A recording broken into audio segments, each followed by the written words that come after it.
It's 6 o'clock. We're going to start the meeting, trustee meeting with the executive sessions. Shall I call the roll? Would you please call the roll? Mr. Minsko? Aye. Mr. Rajagopal? Aye. Mr. Runger? Here. Mr. Jeff Mills, would you? Yes, sir. I recommend that the board go into executive session in accordance with Ohio Revised Code Section 121.22G1 to discuss the employment and compensation of public employees.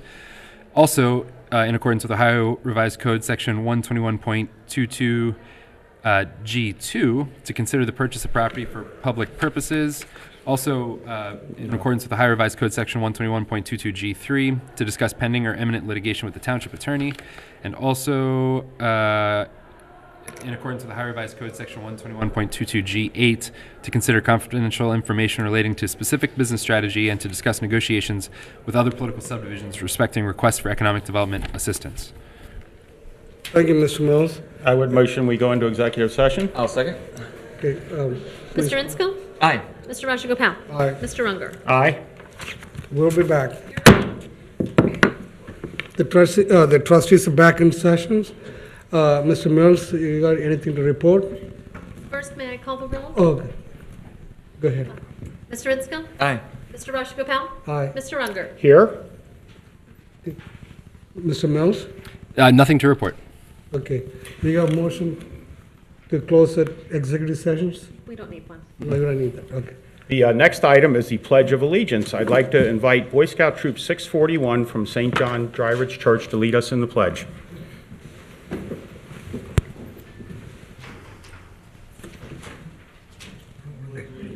To the flag of the United States of America and to the republic for which it stands, one nation, under God, indivisible, with liberty and justice for all.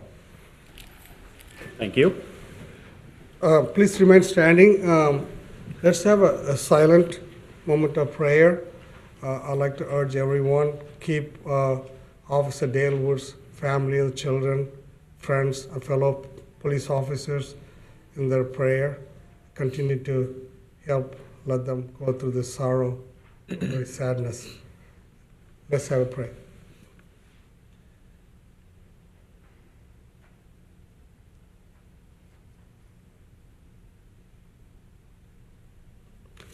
Thank you very much. Please. Real quick, because I know I'm going to be getting these messages in a minute here. There is currently an event going on in Springfield Township right now. So if you're watching at home, there's a chance that you could start on Channel 4 and then switch to 23 when Springfield is done. So they said they'd put a graphic on the screen for that. So just Thank you, Greg. thank you. Fiscal Office, Heather, this approval of minutes from Right. February 12th, Yes. 2019. Is there, I'd like to ask the board's approval of the February 12th, 2019 minutes. I motion that we have a motion, and I will second. Jinx. Any discussions? None from me. Aye. Not from me. Go ahead, call for the roll call. Mr. Minsko? Aye. Mr. Rajagopal? Aye. Mr. Runger? Aye. Thank you, and here they are if you'd like to sign them. The motion passed. The next in the agenda is the presentation will be, number one will be swearing in of police officers.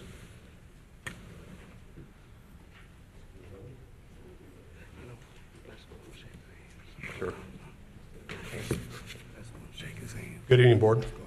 Tonight, we're going to swear in Officer Zach Braun. Zach is a 2015 graduate of Taylor High School. He attended Northern Kentucky University, where he majored in marketing. And he, before coming to the Colerain, he worked for the Hamilton County Sheriff's Department in the corrections section. He comes from a family of public servants. His father's here, who was on Delhi Township Fire Department, and his uncle is Assistant Chief of Delhi Police Department. So he's following in the footsteps of the family members. So you sure you want to do this one? Step over here. Dad, are you doing this?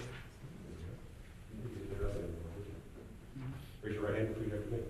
I state your name. I, Zach Braun, Do solemnly swear do solemnly swear that I will uphold the Constitution of the United States of America, that I will uphold the Constitution of the United States of America, the Constitution of the State of Ohio and its bylaws. the Constitution of the State of Ohio and its bylaws, I will abide by the Colerain Police Department mission and value statement, and abide by the Colerain Police Department mission and value statement, code of ethics, code of ethics, rules and regulations, rules and regulations, policy and procedure.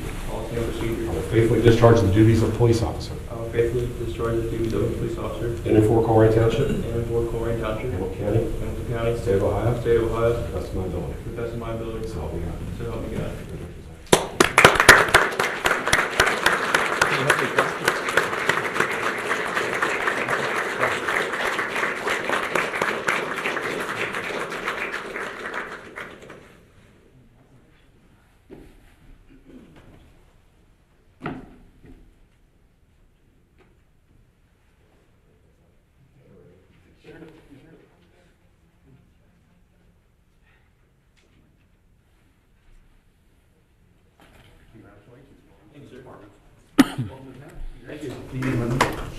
Congratulations. On behalf of trustee, we congratulate you on becoming a police officer, and you are joining the fire department. Thank you.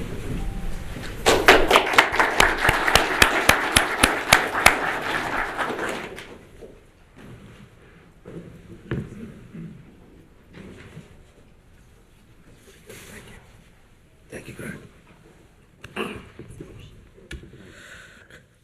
The second would be the recognition of Public Service Department of employees. I see some other public service employees are here. We're allowed to recognize their service. Are they? You want to step forward? I saw some of public employees there. Please step forward.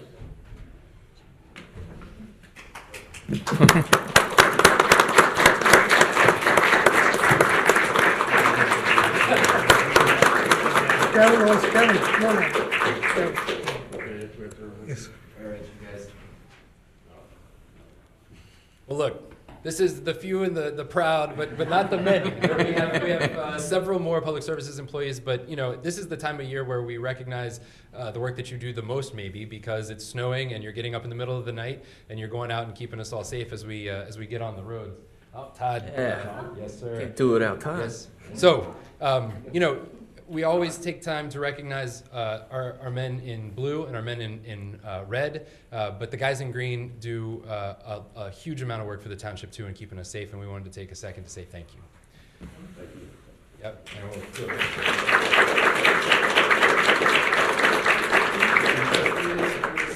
it. Gentlemen. I see you out there running around all the time. Yeah. That's me. Thanks. Thank you for coming over. See you guys have shirts. Thank you guys. Thank you. Thank you. You guys want to get in a picture here? Yeah, sure. Why not? You guys want to be in a picture with us? All right, let's get in there. Holy Kevin bites. All right. 1, 2, 3. All right. Thanks. Like Jeff said, this guy's worked very hard in the past last winter. Get up 2 o'clock, 4 o'clock, all night to work. Amazing work you guys did. Thanks, sir. Appreciate it.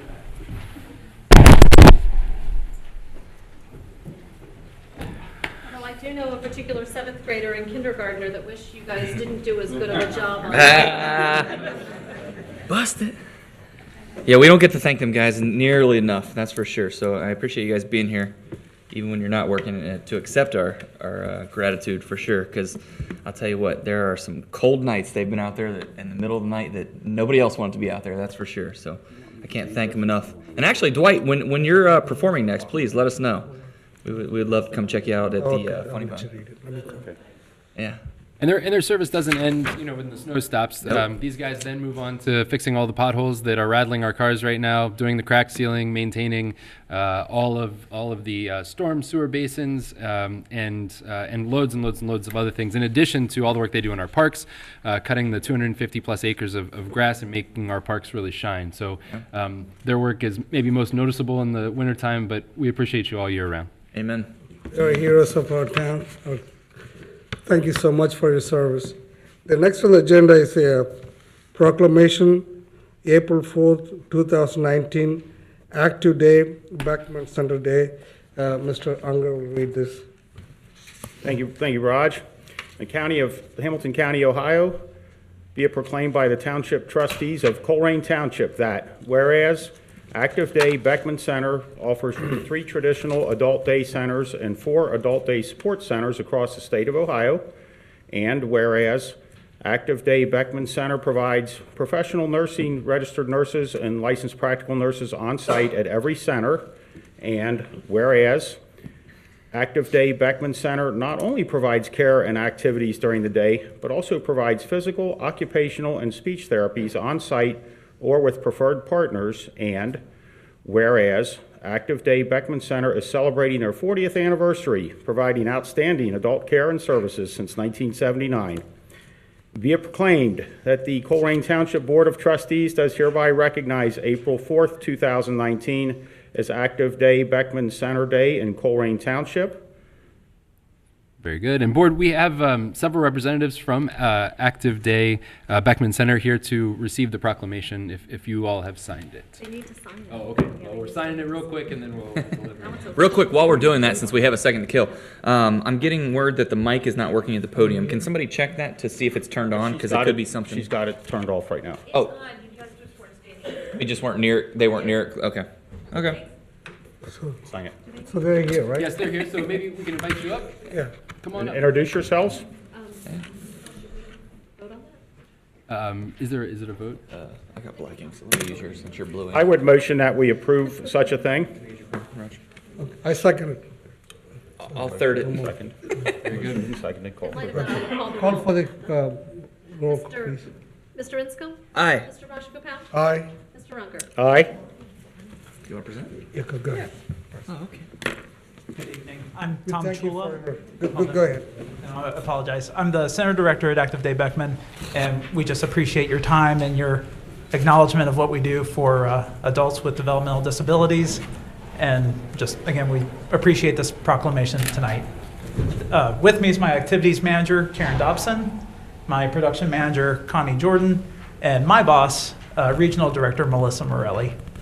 Very good. Thank you. And Thank how you would so someone much. get a hold of Active Day Center if they needed your services? So across the United States, there's 100 different centers. What makes Beckman Center here in Colerain Township, and then our two sister centers in Evendale and Bridgetown, respectively, is we serve adults with developmental disabilities. Across the country, they serve folks, seniors who may be experiencing like aging and dementia and things of that nature. But we can be reached at 742-1576. We can also be reached on our Facebook website, which is facebook.com/Beckman Center. Right. Great. Congratulations on your 40th anniversary. Thank you. By the way, you my neighbor. I want the business. Yes, yeah. My wife bring the children there, and we had a great lullaby program. That's good. Thank you. We knew that you were the host. Just go ahead. That's Ryan's husband. That's Ryan's husband. You're doing great business. Thank you. Thank you very much. Thank you. And congratulations. Thank you. On behalf of the board of trustees, thank you very much. Thank you.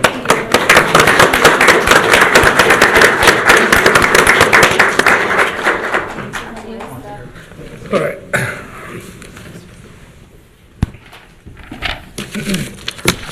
The next on the agenda is a citizens address. And last meeting, we started a new process. It went really well. I really appreciate our fellow citizens respecting this, the township trustees meeting and make it a meaningful meeting. I'm getting people calling me on the phone, talk about the problems. I go meet them, and also sending me the emails. They're sending the other trustees the email. I think the thing is work. They're sending email in advance before the meeting, so we'll be very prepared for the answers. That way, they won't take up their time standing in the podium, talk, and sometimes we don't have the answer right away. I think the new process I started, and with the help of fellow trustees, and it works really well. And I'm feeling that the citizens, they're coming and talk. Also, we need to address the problems. We need to take the township one step higher level what was before. That's our goal. And we're thriving for every month how we can give a better service to our citizens. Keep that in mind, even though the clock is running, because that tells you we were not all of the township, like I said, last meeting, 5 minutes. We let you talk about your problems, your concerns. but not to take too long because we got a long agenda. Gives you other fellow citizens more time to talk their concerns instead of one person taking so much time. I respect you that we, following that kind of procedures. I need your help. With that in mind, I would like to call Mr. Tom O'Brien.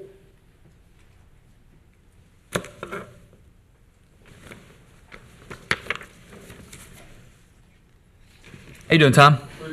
Excellent.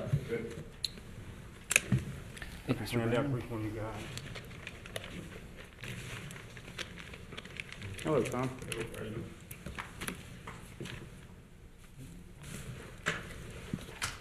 Thanks, Tom. Thank you.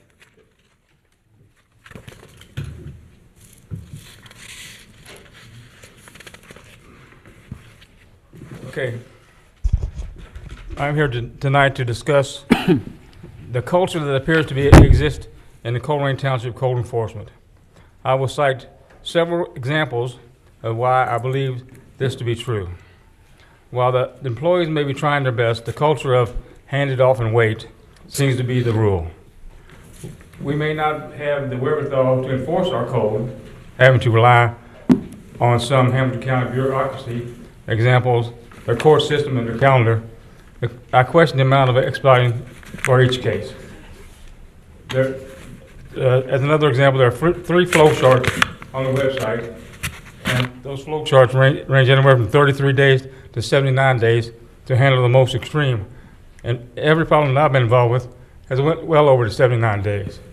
So it just seems to be dragging on and on and on. Seems like the only problem it can handle is tall grass unless it can be resolved. The problem with rules is that if they are not enforced, it is worse than never having been used. An offender soon learns that there is no consequences, and this emboldens this type of person to offend even more, as there is no downside to this action. I bring this to council's attention as an example of what I perceived as the township's laissez-faire attitude toward expeditious resolution of some open cases. Example 1. On 2/19/2019, 2 cars on Lower Linder were abandoned. A green sticker was attached to the windows of each car, and there was a suspense date of 48 hours listed on each citation. It was stated that the vehicle must be moved by 2/22/19. They would be towed. As of 3/11, in fact 3/12 now, these vehicles have not been towed. The 2-day response time has turned into an open-ended limit, which is now at 17 days, 18 days, and counting. While I commend the officer who cited these vehicles, there seems to be a lack of follow-through on the towing end of this deal. These cars are deteriorating in place right now. Each car now has at least one flat tire. This is not a good look for any neighborhood. Abandoned cars, flat tires on the road, green stickers. There's just doesn't seem to be any follow-through. Example number 2. And this is one I've been commenting on for many months. CSR HR 18005655. Abandoned mattress at 9898 Laura Linda. This has been going on since or before mid-October. If we have the ability to put a green sticker on a car, shouldn't we have the same ability to put a green sticker on a mattress and give them 2 days to respond, or sometime respond, and then take action ourselves instead of having to wait forever and ever for the homeowner who's dodging the police to respond? That's a question. I put in my handout a copy of what you can get off the website, and as you can see, there's no real information provided from the website that I can see anyway. CSR HR 18006009, 1998 Lower Linda, unlicensed car and driveway. This has been going on for the same amount of time, basically, as the mattress, even though it's dated at 11/26/18. I also included the comprehensive report there, and also, really, you can't glean any information from that. There needs to be some way to, one, have the township react to these minor issues, to expedite these issues through the Hamilton County Court bureaucracy if that's the only way that we have to do it. Does the township not have any authority, any autonomy? If we have the authority to mow a lawn or tow a car without Hamilton County's help or permission, then can we not remove this mattress or a car and then apply the cost to do so to the property tax bill of the owner? Once a culture of lack of enforcement of the property maintenance code is exposed, there is no reason for the habitual offenders to change their behavior, so they will continue to act as they want.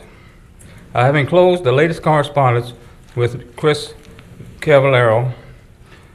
He seems to think that I should just let this issue lay and wait for the owners to respond to this situation. I do not believe that this is the most productive avenue. And I'm going to read all of Chris's letter, but in the very first paragraph, he states, "You have been in contact with me on this issue for many months. I understand your frustration. I have done and I'm still doing as much as I legally can do. Almost every case we have spoken, I have given you the same information. The current issue is, and has been, is that there is a capious issue to this property. The property owner to appear in Hamilton County Court caused by a failure of appearance of the original date." And it goes on to state that they're trying to serve this capious, but that for some reason they can't catch up with the property owner. And it's just hard for me to believe that in all these months that this person cannot be found. We know where he lives, we know where he works, but still we can't serve this capious to get him to come to some action. Are we totally reliant on the decision of some Hamilton County judge before any action can be taken? I still not believe that the code is actually administered by outsiders. Hamilton County seems to have more power to enforce the code, our code, than anyone else. I am told that we must walk to their tune. Sincerely, Tom O'Reilly. So, Tom, I'd like to respond, but I'll be quick, so I don't want to get in anybody's time.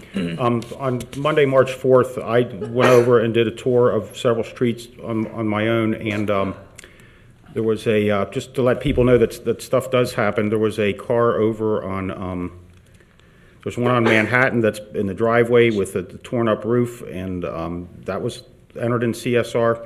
There was a red box truck in the yard over on Niagara, and that is gone as of today.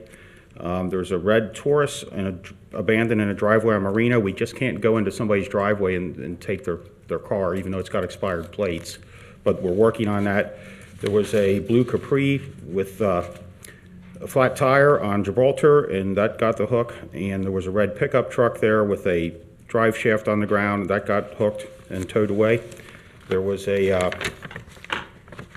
there's a couple over on Culver. There's a wrecked Mountaineer parked in the driveway, and we with no plate on it. I don't think we can just go into somebody's driveway and take their car, but I want you to know that the trustees do take this very seriously. I looked at 21 different things that I wrote up when I was over there March 4th, and I went over them with Jeff. They all got entered. We're processing them. I'll come over and look at that in the next 2 days. Okay, so you said if it's under your name, then actions happen? No, it's just that I will say this, Jeff, and our department's overloaded. There's a lot of problems, and I'm going on full red front attack on it. So, well, you've got action from beginning of March, and this is middle of February. It's well, still thank you for bringing this to my attention. I'll be able to look at it in the next 2 days. Okay. Yeah, I'll briefly say, I'll ask Jenna when she gives her report to comment on a green sticker on a mattress idea. That's leaning up against a brown SUV, and we can't just walk into that. As tempting as it is, I just assume, but we just can't go walking onto somebody's property and taking stuff. If it was out in the street, then it would get picked up, but it's not out in the street. Why can't we serve the property owner? Is that slippery that nobody can find him? The police can't locate him. He works out in Mason. We know where he works. We know where he lives. So pass that information along. I know Jeff, we've had one guy is incarcerated, and I would just point out, Board, that there is a warrant out for this man's arrest. Yeah. Because of his non-compliance with Colerain Township's, that is a huge, let's just pause there for a second and let's just think about this. There's a warrant out for this man's arrest, and they have been served. There was a gentleman recently who was picked up by 6 police officers and taken downtown to Judge Bouchard's courtroom because he failed to show up in Judge Bouchard's courtroom 6 times in a row, and that's really frustrating. And so he got it's more expensive than Uber, I'll tell you that much, to have 6 police officers come down and take you into court. He was then sentenced. He was sentenced to jail. Right, we're putting people in jail for this now. Yeah. I mean, this is like, I just want to be real clear. We are as aggressive at this moment in time as we have humanly ever possible. been in Colerain Township history on this. If I can piggyback off that, I was going to say, it wasn't that long ago that we didn't have any code enforcement. So to go from nothing to now capiouses, that's a huge jump in a short amount of time. And sure, there's room for improvement with everything in life, but I'm pretty happy with the progression we've made, at least in that time. As far as, we've got a thing going on right now where we're trying to get with our state rep to see if we can do a traffic court here to save on, essentially a lot of fees and stuff. And I'm wondering if we can do nuisances too. Maybe that's a possibility. Maybe we can add that to it. Maybe we already did and I just don't know about it. But either way, I'm happy with the direction it's going. There's room for improvement like anything in life, but to go from no court code enforcement not too long ago to capiouses, that's a big deal. The people getting arrested. That's a big deal. Yeah. That's a big deal. Might not be the guy you want us to arrest, but someone at least we can say. It seems that I only call like once a month. I don't try to bother these guys. No, that's what And we're here whenever for. I do, they say, "Oh, we'll call." They've had a whole month to call on their own, but they don't seem to call unless somebody prompts them to call. Tom, I also spent about a couple hours yesterday, drove around the area, Laura and Linda, with one of the residents. It's still bad. I'll tell you, it's still bad. A lot of cars parked there, a lot in the parking, and we will take aggressive steps. How we can talk to Jeff. We are doing this, arresting people, KPS issuing it, and then again we look into that some of the vehicles I saw that parked in the driveway and inside the property. We cannot go and tow the car from the driveway. We got to work other measures No, I understand, but to pull the car out and make it. That's our goal, especially the Northbrook area. Make it In any area, it's not just- that's any area, Groesbeck, Northbrook, all the neighborhood. We want to bring it up. That's our goal. 2019, like I said last meeting, 2018, we got a strategic plan. 2019 is an action plan. Believe us, it's going to make it happen, and we are taking initial steps, very aggressive steps. Okay. Thank you for I coming. appreciate your responses, and I know that Chris thinks I'm picking on him, but I'm not really picking on Chris Cavallero. It's just maybe he's understaffed. I don't know, but somehow. We'll work with We're the. working on on the that too. staffing issue too. The mattress thing I think gets me the most out of everything. I've So- seen it, Greg. It's Oh, just, It's bad. it's up against the Yeah. car next to the house. We can't. Well, no, I'm not saying any particular one, but I'm just saying mattresses in general drive me nuts. I mean, I've got some property in Northbrook as well, and I finally just had enough. I'd seen this I've driven past it too many times, and finally I was like, ah. So if you turn it into our system, it takes time to send code enforcement out, issue, hear back. It takes too long for something that should be a little bit simpler. So a couple of options that I've had good luck with. First was just calling Rumpke. I called Rumpke, and I don't know if it was just because maybe they recognized my name. I don't know. Maybe they didn't. Maybe they just wanted to help. But every time I've ever called them, whether it's Colerain Avenue, whether it's Groesbeck, Northbrook, wherever that mattress was, they've always come and gotten it on my first call, not even having to follow up or anything. So I can appreciate them stepping up, and it seems like they've gone the extra mile on their end. The other thing I did, which I was really grateful for, was I got on Facebook and I posted around where it was because I didn't want to post the person's address. And there were, within seconds, there were 2 people that jumped on there. One, I can't think of it, Brandon, and the other one, John Dixon, the guy that locally trims trees. He threw it in the back of his truck the next day and got rid of it. So completely saved the whole process and everything. So I'm not saying that will work every time, but there are alternative solutions to get results. And I don't know if this family was just down on hard times, if they were evicted, if they were lazy. I have no clue what their story was. I just knew that we had to get rid of it. So there are creative ways to get answers without using code enforcement. We'll continue this, and I got a list of the people. Tom, you want to wrap it up? Tom, I'll be over there in the next 2 days to look at it. Okay. Appreciate it. As always. Yep. Appreciate coming and telling us. Okay, thank you. All right, thank you. And I took too long, sorry. No, sir, no, Rod used sir. up all your time. Yeah. You did. No, I did. Oh, you did. Anyway, let's move on to Keith, Mr. Keith Miller, please.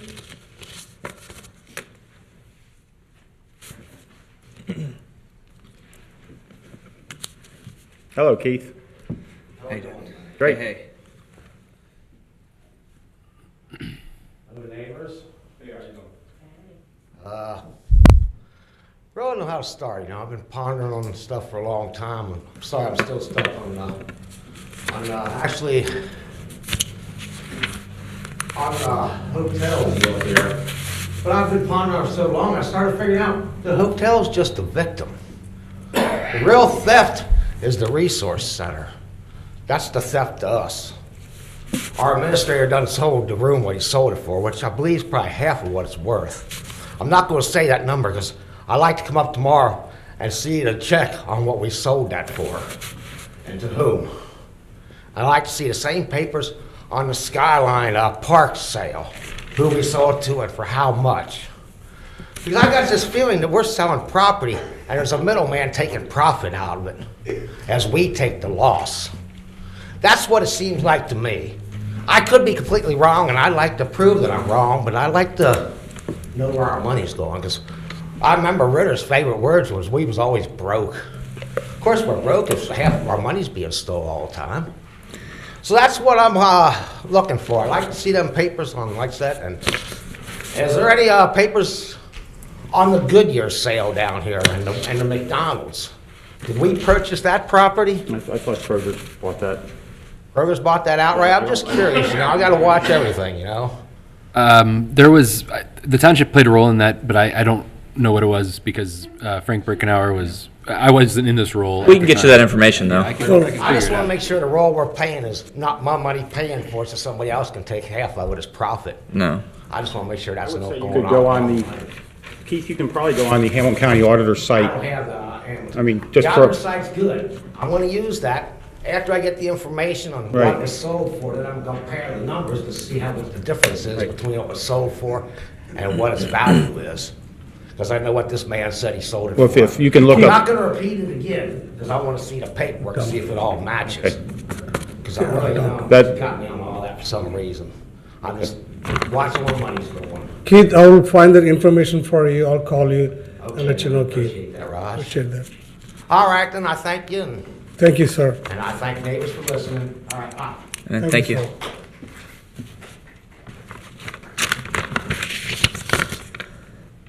Linda, please, come on. I didn't see you over there, Linda. How you doing? She's like, pick me, pick me. Yeah, come on down. Good evening. Good evening. I've got a few things, well, I've got one thing on agenda and a few things off agenda. So the first thing we'll do on agenda, and that's with the resolution adopting the organizational chart with the job description. Mr. Mills has so much responsibility, so many things. I just keep going through all the notes, all the resolutions, all this, just all the paperwork, and I just see all this responsibility on this one man. And then I ask myself, what is the township going to do if something were to happen to him? If he got sick? God forbid, he decides he wants to go someplace else, he's gotten a better job offer somewhere else. All the eggs are in one basket. he doesn't do that all by himself. He's got Jeff Weckbach and a whole staff. And that's why we helping. spent a very long time interviewing to make sure we got the right guy. So as far as the organizational chart then, we have department heads. Why is it all going to fall on him, on Mr. Mills? That's to- posted tonight as an item for information so people can look at it for 30 days and make their comments, and then it'll be finalized at an upcoming trustee meeting. Okay. Just from what I was looking at anyway, it looked like this organizational chart was done, and I think what was proposed in this anyway was that people would be moved into these open positions or whatever, but it wasn't going to be up to the board as to who was hired for it. It would be up to Mr. Mills. Is that right? The board will vote on any one of the hires will come before the board. I thought they didn't come to board until after they were hired in probation period. Did I read that wrong? You did, yeah, and we'll Okay. talk about that more when it comes time. Yeah. Okay, great. That's the only thing I have on the actual agenda. There were some other things one of the things I want to do was thank Jenna. I think she's. This new website, it's like, maybe I'm just old and it's a learning curve or something for me, but it was like, I can't find anything I want. It was a learning curve for me too. It's not just you. And I actually got a hold of Jeff, the assistant administrator. He was going to meet with me, and it was like, no, I need these answers now. I'm like OCD. It's like, I got to have it now. So anyway, I actually came up here, and she was nice enough to try and walk me through some of it. And I saw that I guess you have to actually log into it for it to be more interactive. Is that right? You don't have to log into it, but yeah, you No, but you I can. thought there's a little thing that says be more interactive. Yeah. Sign in. So you have to create a thing. So You don't have to, but you can if you'd like. But then it's not as interactive if you don't sign in. It's all the same. Is it the same? Yeah, there's ways that you can create, like for example, if if you wanted to reserve a shelter multiple times or make it easier to reserve a shelter, you can create a profile, and then that'll, if you log in, then you can, it makes it easier to do those kinds of things. But all of the information is available to everybody, regardless of whether you log in or not. Okay.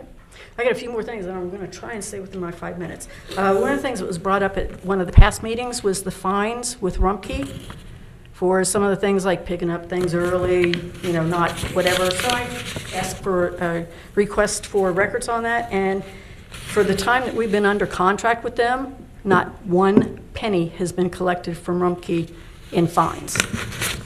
I don't think we cited them for anything, have we? No.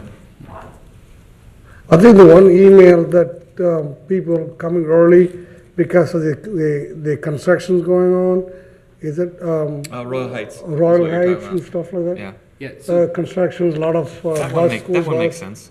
sure. they try to do that. Yeah, there's different ways to manage a contract. Anytime that we've had an issue brought to the administration about the Rumpke service or anything like that, we've been able to pick up the phone, call Rumpke, and resolve the issue immediately, 100% of the time. And so we haven't felt the need to issue any citations or collect any fines, or because it's just a good working relationship. If our relationship were to spiral and be awful, that's when you become litigious and start to enforce contract provisions through lawyers, and that gets very expensive. And it's much better to be able to have a good relationship, pick up the phone, solve problems for residents, and be done with Here's it. $1 million question. Are we in any current litigation with Rumpke right now? Not that I'm When was the last time we'd have, it's been a long time since we've been able to say that. Sure. For sure. Why do we have these things in the contract? We're not going to enforce them. They're not going to let me out of that contract if I say, hey, I don't want to use you guys. They're not going to let me do that. So if I can't get out of it, why are they getting out of it? There are some ways you can get out of that contract. I know, if you have someplace, yeah. you can dump it someplace else and have permission. Well, Or a working farm. I read the whole thing. I read the whole thing, but it's like, if they want to come early into subdivisions, fine. Pay your little $50 fine. That's nothing to them.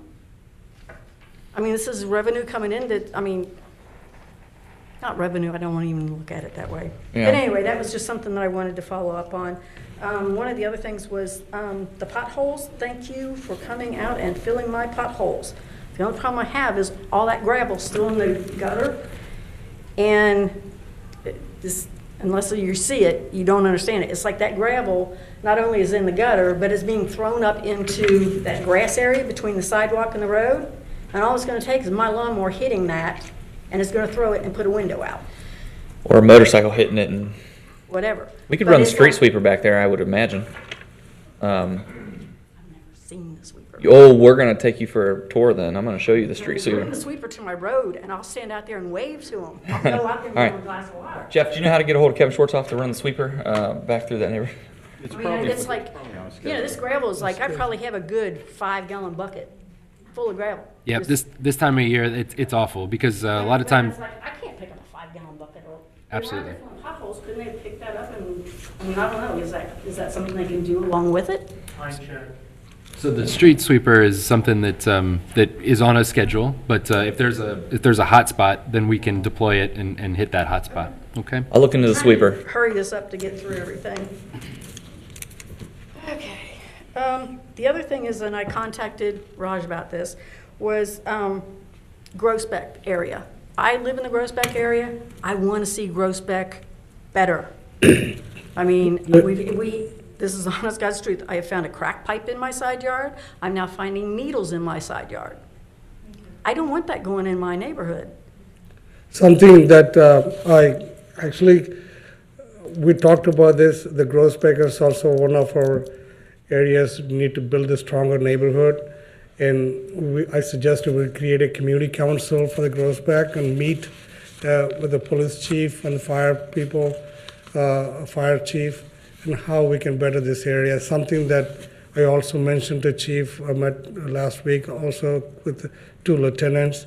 And that's a big concern for me also. A lot of little children playing there, they don't want to be around that needles. That's very dangerous. Grandkids won't even come into the neighborhood. Yeah, and we'll address this, ma'am. We'll address the situation. I'm willing to get involved. We'll definitely Believe me, do. people get texts from me at 7:30 in the morning. I'm on fire. I'm ready to go. Thank you. Okay, the last thing I've got is the public request things that I get. I'm getting a little frustrated with them because when I ask for something and I can't get it, instead of just like explaining to me why I can't have it or why it doesn't exist, the thing gets closed.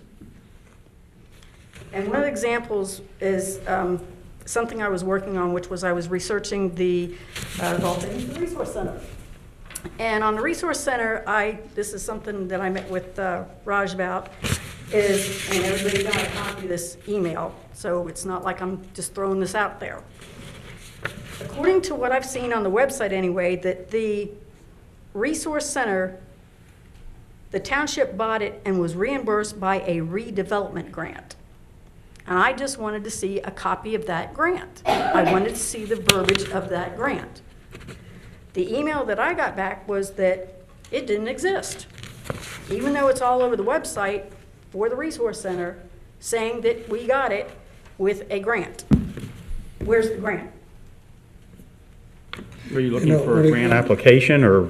The grant actually received, For $40,000. This is what it says. The cost, the Township Police Department property purchased through redevelopment grant at a cost of $40,000. Grant reimbursed township for purchase of property. I want to see the grant. Do you know what year that was so we can find out who was around then? Oh, this thing came back from 2011? We could probably research who was around back then and see if they know. Don't we have it on file somewhere? I I don't thought you know. were talking about the recent CRC like transfer where we're going to be CIC. selling it to CIC. yeah, or CI, no, CRC, the Community Resource Center transfer. specific, though. I You're, wanted that- you're talking about from 2011? I even showed pictures of it, of where this is redevelopment grant. Okay, well, like, that's new to me, so let me look into that. Then I further went on to ask for any communication that was going on as to where this resource center may be relocated at. Because this is Groesbeck area where it's at. We need the presence of police down there. I know you didn't agree with me. You No, thought I agree. We need it's all presence wrong. of police down there for And sure. it's like- Big time. It's being pulled out of an area that needs it. And when I asked for the correspondence that I got back was an email talking about relocating it to Northbrook. That's totally like way on up the road from Groesbeck. So you're taking it away? The devil's advocate to that would be, even with that resource center there, we're still getting tons of crime across the street. That was where the majority of it was coming, and that's literally right there. So I don't know that the resource center was necessarily the deterrent that we all hoped it would be, but there are some services that go on in there, domestic violence victims, stuff like that, that can be done in other areas. And the reality is, the majority of the people that come to the center right there aren't from Groesbeck either. It just happens to be there. So the services that are being provided in that location could All the also. reasons were that resource center was put there in the first place. Well, sometimes they outlive their reasons and stuff. Like, for example, if we wouldn't need a police presence there if we didn't have any crime, right? So then that would be one way it would outlive its usefulness, I guess you could say. But no, all the programming that's going on there, I have, at least personally, I can't speak for those two, have every intention in the world of relocating that so that those people are still getting those services. And I don't even have a list of all the maybe Chief can help me out with that later, what all services are offered in there. But we're not going to we're going to make sure that all the services that are offered in that building now are still offered in the township, regardless of where those people are from or live. Then the other thing, we talked about this, also talked to chief, we had a great meeting, building a strong community policing, and we also, they had a very strategic planning for that. We have more, the bicycle officers to be riding, watching the neighborhood, it's more visible, the police presence. Because I really don't want to see Yeah, the you will- prospect like I of said downhill. earlier. Oh, nobody does, for sure. Yeah, 2019, you will see a big change in the building the community. Well, I'll close with, with that, is that just, it gets frustrating, and this isn't the only time. Thank you so this has much. happened to me, where I've asked for something, they can't give me what I'm looking for, and it's not that I'm not getting the answer I'm looking for, it's that they're telling me it doesn't exist, and I know it does, because I find it, you know, I find something in reference to it, and then instead of trying to explain to me why, they close the request out, and it's very frustrating. Well, the good news is Jeff sounds like he's figured out what it is you're asking for now, so hopefully he can get that to you. And if you have any other ones that you feel like aren't coming, well, let us know, and we'll look Please again. email and, us, and we'll okay? get that street sweeper, right, Kevin? We'll get this. I look forward to it. Thank you, Thank you, Linda, Linda. thank you very much.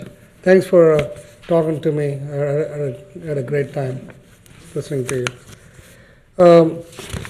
Let's move forward to Mr. Bruce. How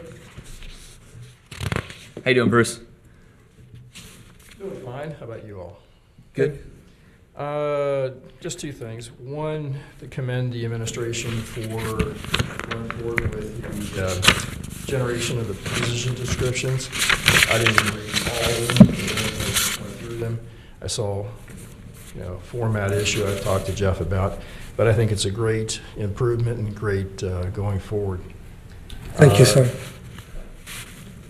Something I brought up a month ago, 2 months ago, is on Circle and some other communications. I find that if you click on a link, you get Facebook. I don't use Facebook. I don't use proprietary software like that. I understand why certain people do. Primarily, this is YMCA stuff. I think it is incumbent upon putting out to have a open architecture, communication. So I can find out what it is that they're trying to communicate without finding somebody with Facebook. Thank you. Thank you, Bruce. Thanks, Bruce. Next, Ms. Bonita Sargent. How you doing, Benita? Good, how you guys doing? Good, good. Not to beat a dead horse, because every time I come to the podium, I talk about the same thing. I have to agree with this gentleman here. I know what you're saying, Greg, that we went from no code enforcement and now we're putting people in jail. But my situation, the lady's been cited to house court. She never showed up. So there is whatever's out there on her, and she's never going to get caught. She's 81 years old. She lives in Mason. She's never going to get caught. She owns the home next door to me. The yard's now become a storage unit. The back deck's now become a storage unit. The front porch is a storage unit. I've called the police twice, 3 times on the junk cars parked on the side street, as this gentleman said. They put the stickers on them, then I have to call them a week later. They do come and tow them. The ones that are in the driveway, because they have ballot plates on them, they're switching the plates. Like say I let you come live at my house, you in my house, you in my house, and you all have different junk cars.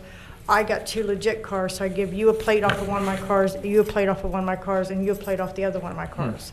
So they play this plate switching game, so when a cop comes by and runs the plates, I guess they're just looking at their valid plates, they're not expired. I don't know if they're looking to see that they're matching up. But the cars are sitting in the driveway 6, 8, 10 weeks, not running, junk cars. So it is frustrating, and I've been coming to these meetings long before you 2 gentlemen became trustees, when the other 2 were. The same people that came to those meetings, and I don't even know these people, but the same complaints that they were complaining about in 2016, we're still here complaining about them. He's still complaining about Laura Linda. Another person, she keeps complaining about Rural Heights and Barthus and back in there.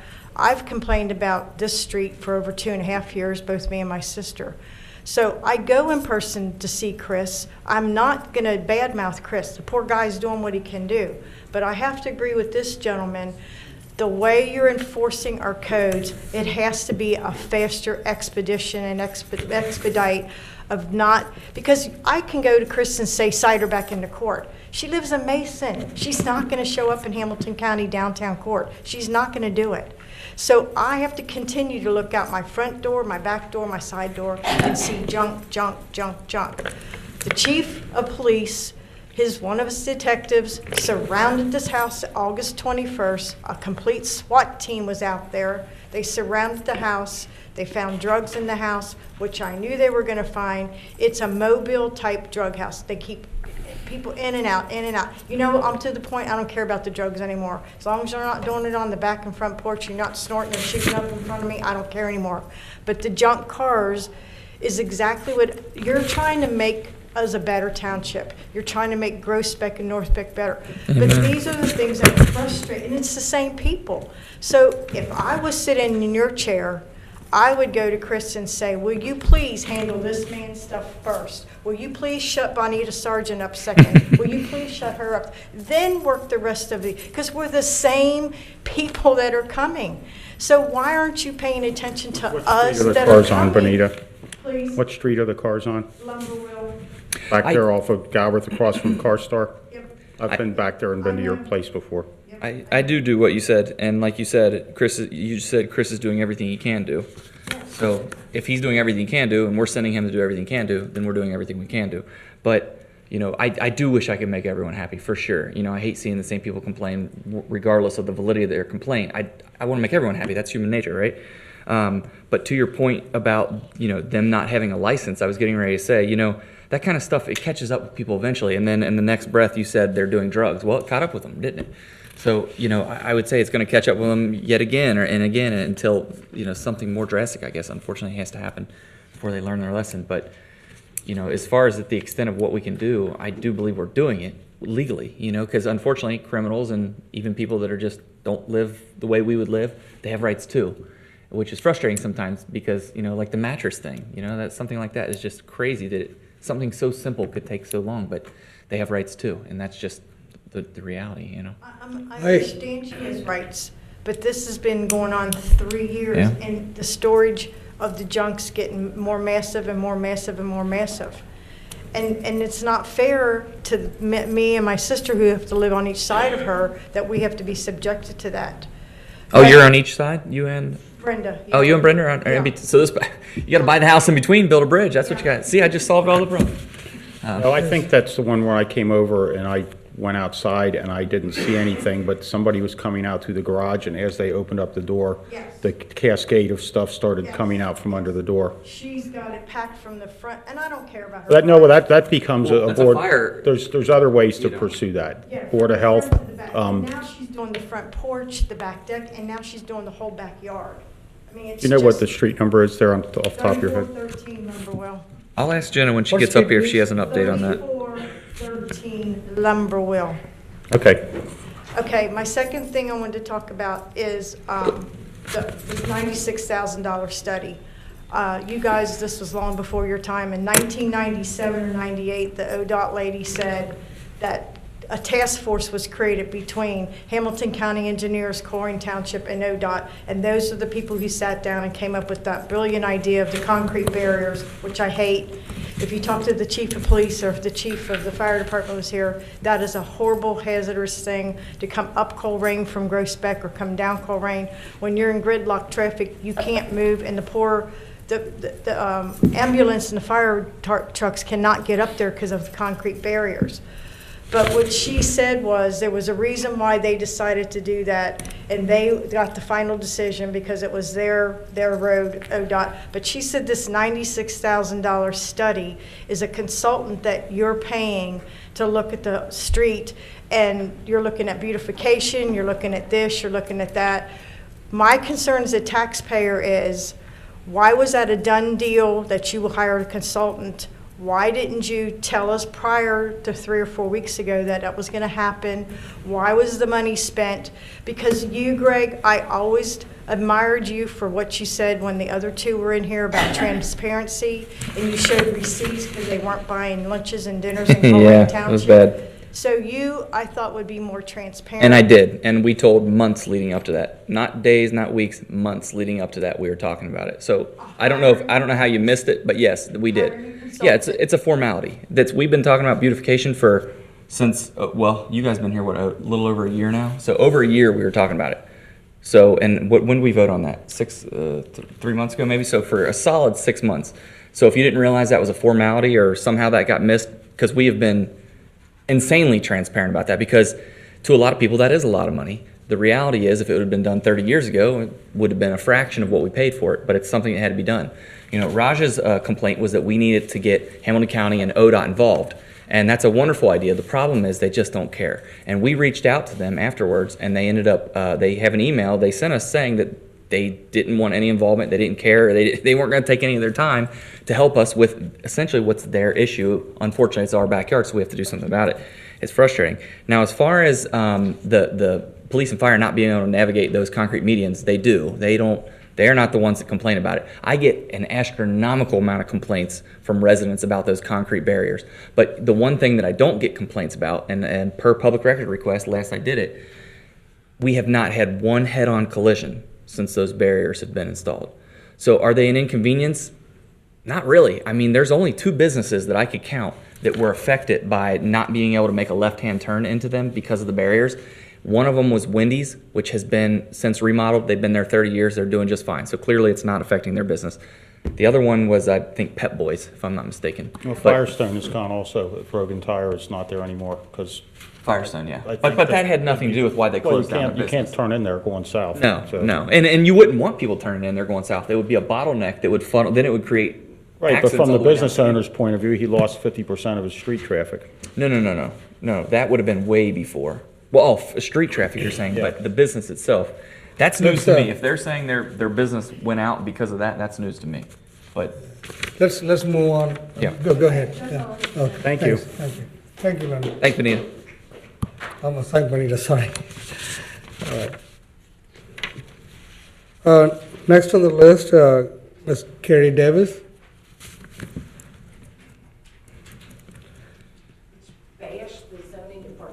I really appreciate that you send us the information you want to talk about. You already emailed us and some of the information. Yeah, well, that lets me talk about other stuff. Yeah. I was extremely disappointed that I did what you guys beg everybody to do and asked for a response prior to today, and nobody bothered to respond to me so that I could come to the meeting tonight and know that, you know, where I'm right, where I'm wrong, that kind of thing. So that It was a really- long email. Refresh me your It's a question. very, very long email. It was a long email. It was an And a outline. lot to read and a lot of research. to When be did you done. send this? Right, Jeff? I didn't send it to you because I know you don't like reading that crap. All right. Okay, go ahead. What just happened here? Okay, let's, It's like let's, opposite day all of a But sudden. Jeff had it. He can okay, send it Jeff, to you. okay, let's move forward, please. Okay, yeah, okay, so I'm gonna talk about something that wasn't in that very long email, and That I the reason didn't receive. that was long Oh, you is didn't because I Or did- have a chance to I respond sent to. you with the citation. Oh, a lot of links. Okay, go ahead. Apparently I don't like to So, read. I'm here to at this moment, I'm bashing the zoning department, and I'm actually going a little further. And don't hold me to this part, but I'm pretty sure it says in the ORC that if you just establish a zoning department, that you shall hire in sufficient numbers the staff to do code enforcement. And so I think you guys need to allocate some money toward the zoning enforcement. We can't improve Colerain. We can't beautify it. A flower pot ain't going to work if there's a junk car. And also, I would like you guys, just from listening to others, look at the abatement process. I'm pretty sure garbage in the yard, broken down vehicles, you know, stuff storage that presents a health hazard is all enforceable, just like the come cut my grass stuff. But anyway, to move forward, I'm bashing the zoning department. I feel that one of the big problems is they're not following policy. You have a document in front of you, another outline, where a certain resident has been complaining for over a year about lighting conditions at her home imposed on her by her neighbor. And I went out there and looked at it for her and did a lot of reading and a lot of research that's on this other document. And I found there were 6 violations out there. Now, the number one thing, first off, she made a records request for her original complaint. It doesn't exist. So for over a year, she has been complaining, and it is not written up as a formal complaint whatsoever, which means all her due process rights are forfeited because she can't prove she even made the complaint. Were they verbal or They were written? verbal, and I looked up the statute on it, and it says when you get a verbal complaint, you're to reduce it to writing yourself, the employee is. And per her request for records, it wasn't provided to her. So there's also no report on her lighting concern that goes into the detail necessary to make a decision. And they provided her no formal written document denying her lighting complaint. Now, that's pretty important because this woman ended up spending $2,000 to erect a fence to try to offset the harm being caused by her neighbor shining lights in her yard. Now, this is how bad this is. And you've been there, a lot of you have been there, and Carrie, let me stop right this moment. This is a different topic, and right now, we cannot discuss about this. There was the other lady filed an ethics complaint, commissions. So we cannot talk about this. It's already been filed. We're advised by counsel advised by to counsel. not speak on this because it's a the- civil the- matter is the what civil it's being matters addressed has as. been, That was the advice we were given. his advice, and we would like to talk to you separately. And no, I just want to make this so, because there's many people yeah, she's interested in here. the zoning issues. I actually went to her house 3 times, and Dan has been there. Everybody, Jeff has been there. We saw this situation. Now, our neighbor. Yeah. Yeah, the yeah, neighbor you don't just, filed- let yeah, me talk okay. on it and Let's- tell you let's- what is we important to cannot, me. anything or Nobody in their visits out there bothered to bring a light meter. And our regulations say that they shall test the lighting with a light meter that functions in a particular way. It's 12.9.4I, and it specifically tells them how to do it, and there's further instructions. Those things can cost $300. Guess what? I went to her house the other night and downloaded an app for $10.76.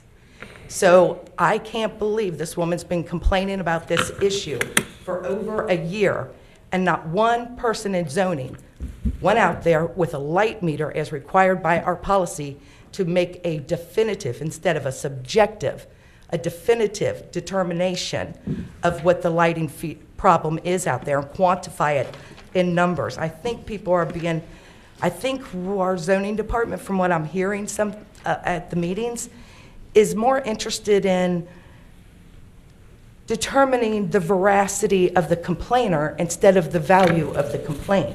And I think we need to get out of the business of deciding who's a good person and a bad person and just enforce our code. But there were 6 violations. One violation says you're not allowed to have these certain types of lights more than 12 feet high. Where's the document that shows that these lights are under 12 foot high? They're at the top of her roof. So they're more than 12 foot high. How did we miss this violation? They're supposed to be uniform in intensity and color. In your packet, you have pictures of different colored lights with different intensities. So it's clear they're violating that. They're supposed to be in the record a photometric drawing. This is from your code. No, I'm not making this up from. Carrie, I need to interrupt you at this moment because this is a different topic, and right now we are going to stick with this agenda. Pretty much, this is something that we've been, all 3 trustees, we care about Anita, our situations. We'll work with the zoning and also we'll further I think follow it's, that. I think it's very I concerning. think I urge you, that they please. Do their job. Okay, I'll They take care of clearly that. start doing their job. Okay. Please, if you like to. You got it write in it down. writing. I think the people watching understand what I'm talking about. Yeah, sure. Okay, Thank so you. let's move forward on this. Like I said, I was very disappointed I didn't get a response because I was trying to be respectful to you all and submitting, you know, a lot of concerns to you, and nobody bothered to return that courtesy. I wanted to mention to you that last time we were here, you told me that I was reading the lighting district numbers, financial records wrong, that I was reading them backwards, which was very insulting, frankly. But I've confirmed with Heather that I was correct. There is over $100,000 surplus in our lighting fund, and we don't know where the money came from. We don't know if that's money that needs to be transferred to a different account, or if we have overbilled our residents more than almost $200,000. Am I saying something wrong, Heather? Correct me if I am. You're not summarizing our conversation well. Okay. Okay. Oh, no, you didn't, she didn't say all the stuff I just said. You guys don't let, you. I'm not trying to make you. So think- you, She didn't say that. She you just and I had a confirmed that- conversation today.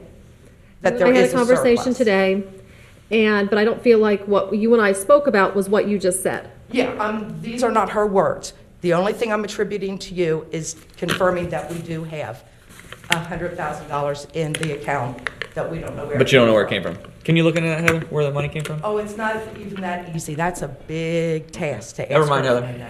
to know that. It does not appear to have happened on her watch. Okay. It Fair enough. appears to have happened, you know, over 10 years ago. This money's been rolling, and we don't know why. So I have my theories, but they're We can just look into that. theories. I also wanted to mention, somebody talked about the Rumpke contract. First off, Jeff, the contract is so beautifully written. We don't have to sue them or threaten to sue them in order to draw down that money. All we have to do is draw it down. We have to document it and draw it down. We don't even have to ask them or tell them. We just take the money. I want you to know that it has been rumored that Rumpke is extremely short-staffed right now, and there are multiple communities who are going 3 days waiting for their recycling to be picked up. And so now we're talking about not an incidental violation in the contract. That is an issue of substantial noncompliance as it's defined in the contract. They do not have the staff to man their trucks and do the routes the way they're supposed to. And having to wait 3 days for your recycling to be picked up is a substantial, not a minor, violation of the contract. And like I said, we don't have, this week alone, if everybody on Facebook is telling the truth, we would have gotten over $4,000 in fines just this week. Yeah, that So sounds it's- about right. That's a lot of money. Send me the link for their now hiring thing, and I'll happily share it. Yeah. Yeah, well, I sent the information to the Butler Tech, hoping they could that's a develop good suggestion. a driving program to get the drivers. I also wanted to mention that the credit card issue that I brought up, where Raj was completely correct in his analysis of the law, and everybody kept telling him he was wrong. I understand you sent out a memo of sorts, you know, saying that, oh, he's applying it wrong. But I talked to, can't remember the woman, Jake from Dave Yost's office on the state level. I talked to April from the regional, and I talked to, I believe it was Ryan from local.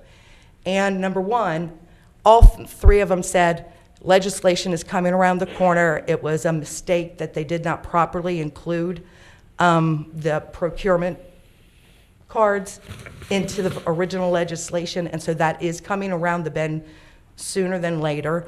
But secondly, when I looked at the definitions for the procurement card and where you guys said he was wrong, what I learned was that our procurement cards are a mixed bunch. We've got some that are true procurement cards, like gasoline and that kind of thing, but we have others that are not true procurement cards and do not meet the definition. And so they would actually end up falling under the credit card policy. I feel like Raj was kind of attacked because you put out this memo saying how wrong he is when your own resolution states that the whole purpose of redoing this whole thing was to comply with that statute. And I don't know why you would introduce the legislation or the resolution saying that you were doing it to comply with that statute if you didn't yourself think it. So Raj was correct that we are required to appoint somebody. The board is required to appoint a compliance officer for those cards which do not meet the definition of a procurement card. And I gave you all the memo from the auditor's office describing those definitions because a lot of people had the same question. And the last thing was that I didn't hear from you guys about was the playground RFP. Is that going through today, sir? It's on the agenda. It's on the agenda. We'll talk about this. Has it been amended or addressed any of my concerns? RFQ, not RFP. Yeah. That's a big difference. I thought RFQ was request for qualification. Qualifications, I yes. thought what was Request for attached- proposal, way different. Is it, Jeff, is this the RFQ or is it an RFP? It's a design build process, which involves an RFQ phase and an RFP phase. And the thing that was attached, was it the RFQ or the RFP? In the agenda tonight, we're looking at the RFP. Yeah, okay, forgive thank me. you. Yes, sir. Well, I'd be confused too. Yep, one But vote. anyway, my It'll be- biggest concern was that the RFP does not even include language requiring the use of recycled materials, and that is part of the grant money we're getting through the recycling program. And we are mandated in order to take that money to use recycled materials, and that language is not in that contract. And so I don't know how you can even put that contract out without amending it. And then there were other issues in there that I said to you all, but I would be very disturbed if you all passed that RFP today, knowing it has no dollar amount connected to it whatsoever. I mean, if I'm the bidder, how do I know if I want to spend 10 grand on my design or $1.2 million? You had have absolutely no financial range on this RFP whatsoever. So how are the bidders supposed to know if you're doing a 10 grand thing or $1 million thing? And the examples I attached to you show clearly that in these type of design build things, you tell the bidders your approximate budget. And then, like I said, I'm not going to bore you with all the things. This will be addressed to the discussion when the item comes to the thing. Thank you very much, I hope Harry. it doesn't follow course where we just approve it even though something is dastardly wrong. Thank you very much. Thanks. Sorry for the long. Next will be Ms. Sharon Sliger.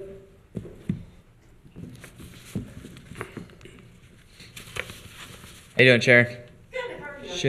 Sharon. You have to reset that. I didn't talk yet. Got you with a technicality. Yes. Okay. Rumpke, I think she explained it because I was going to ask you. We all put our recycling bins out. Usually every Thursday when they take the trash, they take the recycling bins. But past few months, they ain't taking them. They wait 2, 3, 4 days later, and then they come take them when we're all confused on what they're supposed to be doing. So I guess she answered that question. Did you call in and complain about that? I mean, did you let the administration know you were 4 days late on a pickup? Okay. No, because I figured that's Rumpke. We don't have a designated person. Sure we do. We do. His name's Jeff, I think.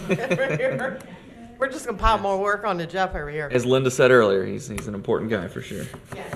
I also wanted to, substation. You guys were thinking about moving it to Northbrook, but you got, the police department's right here. Northbrook's right down the street. You got us way down on the other side. So why can't the substation go like somewhere on West Galbraith, where there's empty buildings?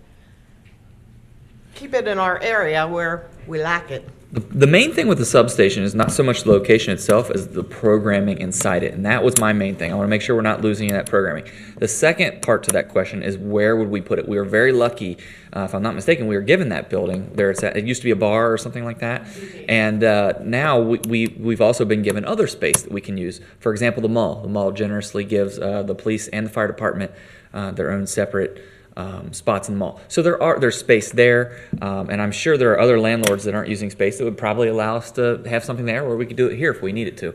But the programming's the main thing from my Does the standpoint. mall already have a substation in it? Well, but you could use it for anything. You know what I mean? Just because it doesn't matter if you have one substation or 1,000, you can use the programming in any of those. And that, to me, is the main thing: is the program is being offered more so than the walls. It's kind of like, you know, a house is a house a home. You know, you make it. I make it what it is. You make it what it is. Literally, yeah. It's all boiled down to community policing, the more involvement Yeah. with the program, with the community. Okay, well, The Kennedy police and the Motors, community work together. That's our goal. Amen. That's what chief and two lieutenants, we talked about this. And the chief individually talked to each trustees, and he said other plans, what we're gonna do this year. They're completely arranging the strategic plans. Oh, I'm sorry. You break it, you buy it. Planning about this time, how we can effectively do policing to the neighborhoods. And that's a. Yeah. and now Kennedy Motors has a big place and they're under. Who did you say? Kennedy Motors. Okay. Go ahead, They're Sharon. under, so they got a big building that Too soon. serve everything, even a new police department probably, that we need. Yeah. Yeah, Aldi's old building. So I can tell you just from the outside looking at with this conversation, if we said tonight we're going to buy Aldi's to make it a substation, we would just be killed. So, no. You know, Look at the options to keep Yes. it. in Yeah. Oh, I'm all Greenback. about options, but keep in mind options cost money sometimes. the planning, establishing a substation, and that it's not going to resolve the reducing the crime or the criminal activities. Yeah. or That. the Yeah. That people was. coming. Yeah. The more like how the policing involved directly with the community is very essential. The direct presence, that's what we are. Me and Chief, we're talking about. We had an hour discussion with this other staff. We'll see it. Go ahead. You Go burning ahead. over there? Yeah. I had a volleyball accident for anybody that cares. Broke your thumb?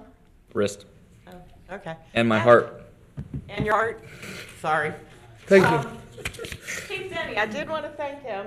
There has, ever since that last meeting we had where them cars have been parking down there in that cul-de-sac, there has been this one cop, and I think he's new, but the one cop that will come down and drive through our neighborhood twice a week.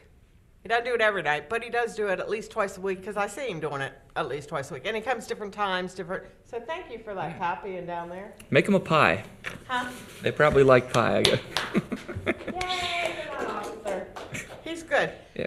Now, Chief Cook is over there talking. Yeah. He's a big fan. Hello? How are you? Chief Cook. Speak of the microphone so Waycross can pick you up, please. Yeah. Oh, me? Yeah, that's the microphone, yeah. Well, heck, You're then I sharing, can't that's see the him. microphone. I know, He can can't hear see- you through that. Let's go. Well, I can't see his response. All right, last Tuesday, March the 5th, between 4 and 4:15 in the afternoon, I had the wonderful experience of calling 911 for a life squad.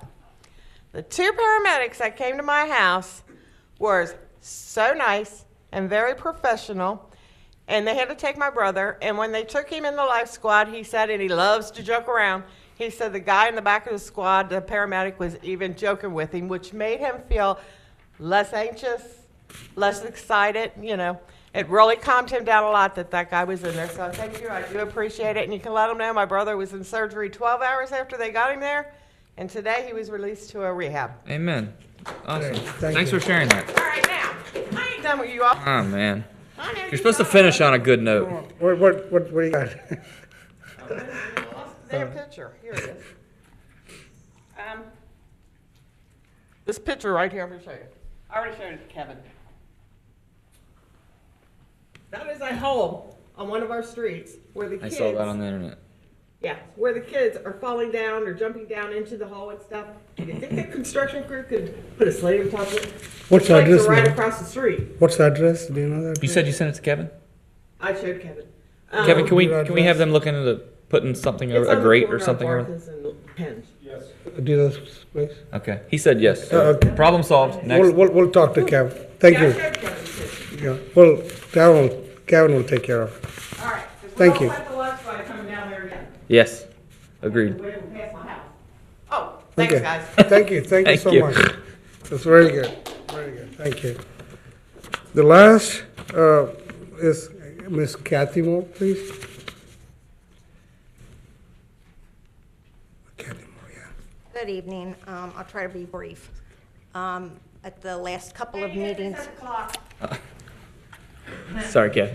at the last couple of meetings, I had brought up the employee manual and some of my concerns, and I did speak to Raj, and I did communicate with Greg on some of my concerns. And I would like to know when the board is going to have a work session to discuss. That is in our items, and I'm going to suggest May or March 26th, but that's coming later in the meeting. Because I had like 8 concerns, and here's just one thing that it sticks out. It says that the township administrator shall submit all time off requests to the president of the board of trustees for approval. Has that ever happened? That's for the township, that's if Jeff wants time off, he submits them to the president. Only the administrator comes to, I authorize. And everybody else Go goes to the wherever department. in the flow chart. As far as this $96,000 study for Colerain Avenue, Greg, you just said that ODOT doesn't want anything to do with it, and it's like we're spending $96,000 when it's ODOT's responsibility. Yeah. And if they don't want anything to do with it, why are we spending $96,000? Because it's our home, and if we don't step up, it's not going to get done. Trustee Kathy, one minute, please. Let me explain that. I said during that, when the resolution passed, ODOT is willing to work with it. I went to ODOT a couple of times. In ODOT, actually I met the guy, Justin, his name, is in charge of Colerain Avenue. Justin, Jim, Kevin knows. They were very good people. They were going to send the work crew to pick up the trash. They're waiting for the snow time comes, And we're going to set up in the springtime after the snow time over, the sweeper again. And, they are really concerned about our township, our Colerain Avenue. So is ODOT. So is County Engineer Terry Hubbard. It's great. He's doing anything I ask, he's really helping me out. Especially, I'll tell you my report, trustee report. From my perspective, they're very, very concerned, very care about it. I just want to say that. Trustee Rajagopal, just to reiterate that, ODOT does care, and they were here tonight, in fact. They've been engaged from the beginning of the process. I think maybe what Trustee Insko was referring to was, it was the Hamilton County Engineer's Office that said that they didn't feel the need to participate in all the planning activities around Colerain Avenue. But ODOT was here. that's precisely what I meant. Thank you, Jeff, for clarifying that. Yep. And so Bree was here from ODOT, and she's been involved and engaged since the very beginning. So ODOT's here. Okay. Go ahead, Kathy, go ahead. ODOT could be involved without paying $96,000 probably. I had sent Heather an email in January asking about Mr. Barbier's pay. He had reached his $100,000 cap, I believe, in September, but yet he was paid in October, November, and December. And I asked you why, and I've never gotten a response for that. So I don't remember that email, I'm sorry. okay, well, if you could just get back with me on that. Mostly the the manual, and also my main concern with the adoption of some of those rules was the public records. That it said certified public accountants or public accountants in the performance of an audit of a public office would not be public record. And that's a major concern for me, because we just hired Platt to do our financial statements and stuff for the CIC. So I'm going to be brief. That's all I have for you tonight. Have a good night. Oh, thank you. Thank you, Kathy. That ends our citizens' address. We'll move on to the next on the agenda is the administrative reports. Very good. Thank you, Trustee Rajagopal. We'll start out with the Police Department and Chief Denny.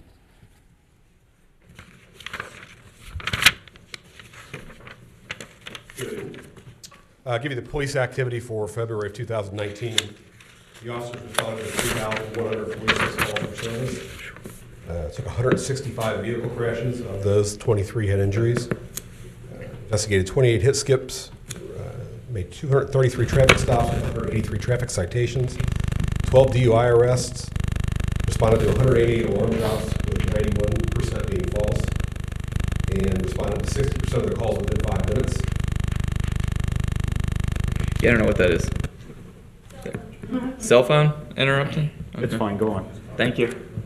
209 arrests, and we assigned 17 new cases to our criminal investigative unit, and they currently have 48 open cases that they're working. So if you break that down, just to kind of give some context to it, that's 112 calls per day that the officers are responding to. And about 85% of those are from about 10 a.m. to 10 p.m. So You're saying per shift? per day. 112 calls per day we were working. About 86% or so are during that period of time. Gotcha. Some first quarter statistics for crime. Put this out to the board. Total crime is down 21%. Violent crime is down 45%, with property crime down 19%. And some specific ones, robbery was down 46%. Aggravated assault was down 60%. And what I was happy to see was auto thefts down 54%. Auto theft has been a trend we've been fighting for a number of years. It continues to rise, and we finally started seeing some reductions.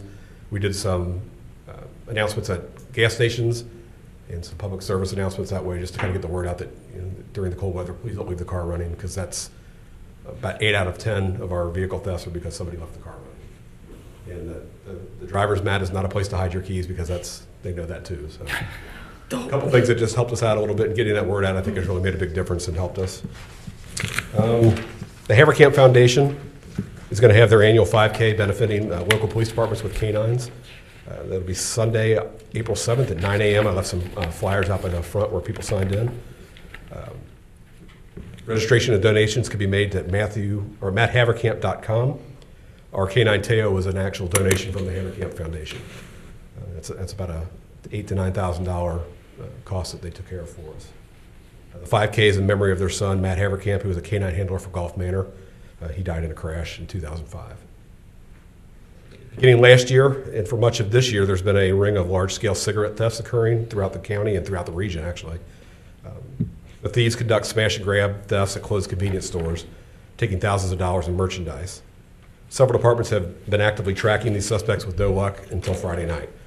Colerain Police Officer Brian Habil, one of our newest officers, and he was our first cadet that we hired under that program that you allowed me to do, was on routine patrol at 4:30 a.m. and discovered a window broken at the Ameristop at Springdale and Laura Linda. He then witnessed 2 suspects exiting the store with the merchandise, and then found a 3rd suspect in a vehicle behind the store. He got the driver of that vehicle into custody, and the 2 suspects fled on foot. A perimeter was set up by Colerain and Springfield Township officers, and a canine was deployed to track one of the 2 suspects who was hiding in the woods. These suspects are believed to be responsible for similar thefts in Cincinnati, Kettering, Middletown, and then another offense in Colerain a couple weeks prior to this one. He's been an officer for 6 months, and he's obviously doing a fantastic job. So we're very proud of him. Thank you. Mark, I wanted to follow up on a conversation we've been having, a comparison between the police cost for Green Township versus Colerain Township, which has been a on-again, off-again topic. If I'm interpreting it correctly, you took the number of citizens and what is being spent, and as it turns out, our cost per citizen for police protection is $112, and Green is $119. Correct. So we're actually population versus versus expenditures for police services. It's actually slightly more economical in Colerain because we have a bigger population. So Common mistake that gets made when you're doing those figures is to take the total budget, and what we're not doing is we're not removing the amount of money that is not supplied by tax. Our tax right. And I know I've been on you to find other resources because I don't want to. 25% of my budget comes from outside resources. Right. So it's not fair to add the money that we get from other sources and then say that comes from our taxpayers, because it absolutely does not come from our taxpayers. All right. Well, I appreciate you taking the the extra time to figure that out for all of us, because I think people need to know that you're trying your best to run an efficient department, and we're trying our best to run an efficient township. So thank you for sending that to me. You got a date on copy with the chiefs? Every morning is coffee with the chief. Usually have that days written down, but usually it's Thank you, Mark. Nope, not today. Thank you. Thank you, Chief. Thank you, Chief. Next, we have Friday at Sweetheart Cafe. Yes, that's right. Yeah, that's what he was gonna say. Fire Chief Frank Cook.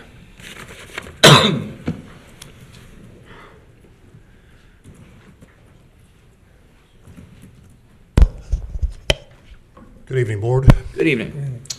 The only item I have to report this evening is the emergency incident activity by the Department of Fire and EMS for February. During the month, there were 615 emergency medical responses here in the township. There were 139 fire-related responses here in the township. And then we responded into the EMS contract area for Springfield Township 21 times. There was one significant fire event during the month, and that occurred in the 2900 block of West Galbraith on Sunday, February 24th. During the month, there was approximately $59,000 of fire damage reported. Our average response time for the first unit during the month was 5 minutes and 7 seconds. And then the first unit on the scene in less than 6 minutes was 73% of the time. That's all I have. Thank you. Thank you. Thank you, Frank. Thank you, Chief. Chief. Next, we have Director of Planning and Zoning, Ms. Jenna LeCount. While Jenna's making her way to the dais, I just want to shout out and thank Debbie of Compton Recycling for providing cookies and donuts to all of you fabulous people. Good evening, trustees. Quick report for you. A lot of my report was actually kind of shared with you already via Jeff's comments and some of the citizen address. Since November of 2017, we have taken nearly 150 cases to housing court from zero. 70% of those have been resolved or dismissed. We are having success with housing court. 15% of those are already set with a court date coming up. So we're already at 85% at that point covered. There are 9% of properties that have outstanding capiases on them. We are looking at 15 open capiases right now. That is about half of what we once had. We just got 2 more this morning in housing court. So we have in, I think, Lieutenant Phillips shared with me, I think it was November 1st, that the Planning and Zoning Department sat down with our police department and worked out a way to start to address these capiases beyond just saying, oh, there's a warrant out for their arrest. We're actively pursuing them. There are at least 12 or 13 of those that have now been resolved or have been set with new court dates because of the intervention by our police department. So this is working. I do recognize that there are some properties out there that are more difficult for us to find and address these owners, but I don't want to leave what Jeff said earlier kind of forgotten. We literally had 6 police officers go out to a property for a gentleman who was unable to make it to the courthouse himself. It wasn't 6, it was 8 separate times. 8 separate court dates that he missed. We had our officers offer him a free ride downtown. And once he was down there, Judge Bouchard, I don't know if you know him, he doesn't really mess around. And when he realized that setting the next court date for trial for this gentleman probably wasn't going to be successful, he actually locked him up. So when it comes to housing court and property maintenance and code enforcement, we are pursuing this with everything that we have. Chris and I and one of the attorneys spend a lot of time down at the Hamilton County Courthouse. They're very familiar with us down there, and this is working, so I hope that this Board of Trustees continues to recognize all of the efforts that are being made there. With respect specifically to Ms. Sargent's comments about the property on Lumberwill, that was issued a capias on August 21st of 2018. Remember, I said November 1st is when we first sat down with the police department. So this is one of those that is still outstanding, one of those 15. And I can tell you that there was someone in the back of the room when the comment was that we'll never get into court. Somebody under their breath said, "Want to bet?" So we will continue to pursue that, and we will work towards compliance on these properties. Our goal is always compliance. We don't want to see somebody locked up in court. That does not get the property cleaned up. Naturally. But what it does is it inspires often family members who have not been present to show up and help us get the property cleaned up. So we are getting some very long-standing issues resolved, albeit slowly. We do not have the ability to circumvent the legal process or how long that takes. With respect to Mr. O'Brien's, and unfortunately, He's he not here. has left the room to not hear my comments. He, with respect to the mattress that's out there, we do have the ability to abate trash issues. It has been the decision of the Board of Trustees in the past to not abate trash issues. We do abate tall grass and weeds. The reason we do that is because we spend roughly $10,000 a year abating tall grass and weeds. We then apply that to the taxes, and some of that gets paid back. When it comes to the trash abatements, it is much costlier. I believe that we used to do this in-house with our own guys, which put them in dangerous situations with respect to lifting different things, as well as bed bugs and all kinds of different issues associated with that. And then it's also it's much more costly to remove that kind of debris. So we do have the ability to do this. You have ordered that we do it in certain instances. You'll remember Sheed Road last year. And then, of course, we also did that with the property on Springdale that had been an issue for. Which is in great condition now. Now, yeah. It is. It is. So we are seeing that progress. I hope you'll continue to remember all of the wins that we have had, and we continue to track down even more in those 15 outstanding KPSs. My guess is that by the end of the next month or so, we'll be back down to maybe 8 or 9 of those. When they do a sweep and they go out and do that, believe it or not, if you leave a note on somebody's door that says that there is a warrant out for their arrest, we tend to get phone calls saying, "Oh, hey, what can I do to fix this problem?" So we are moving along with those. I'm trying to make sure I hit all of the things that I wanted to. Was there something else? Jenna, I know you guys are slammed. I idea- have become more and more aware of that. And we're having success with it. So And I agree totally. We are We've got having, some processes in place. Chris started mid-2017. So 2017, yes, sorry, I had to go back. the amount of stuff we've gotten done in the past 8 or 9 months is huge. And it's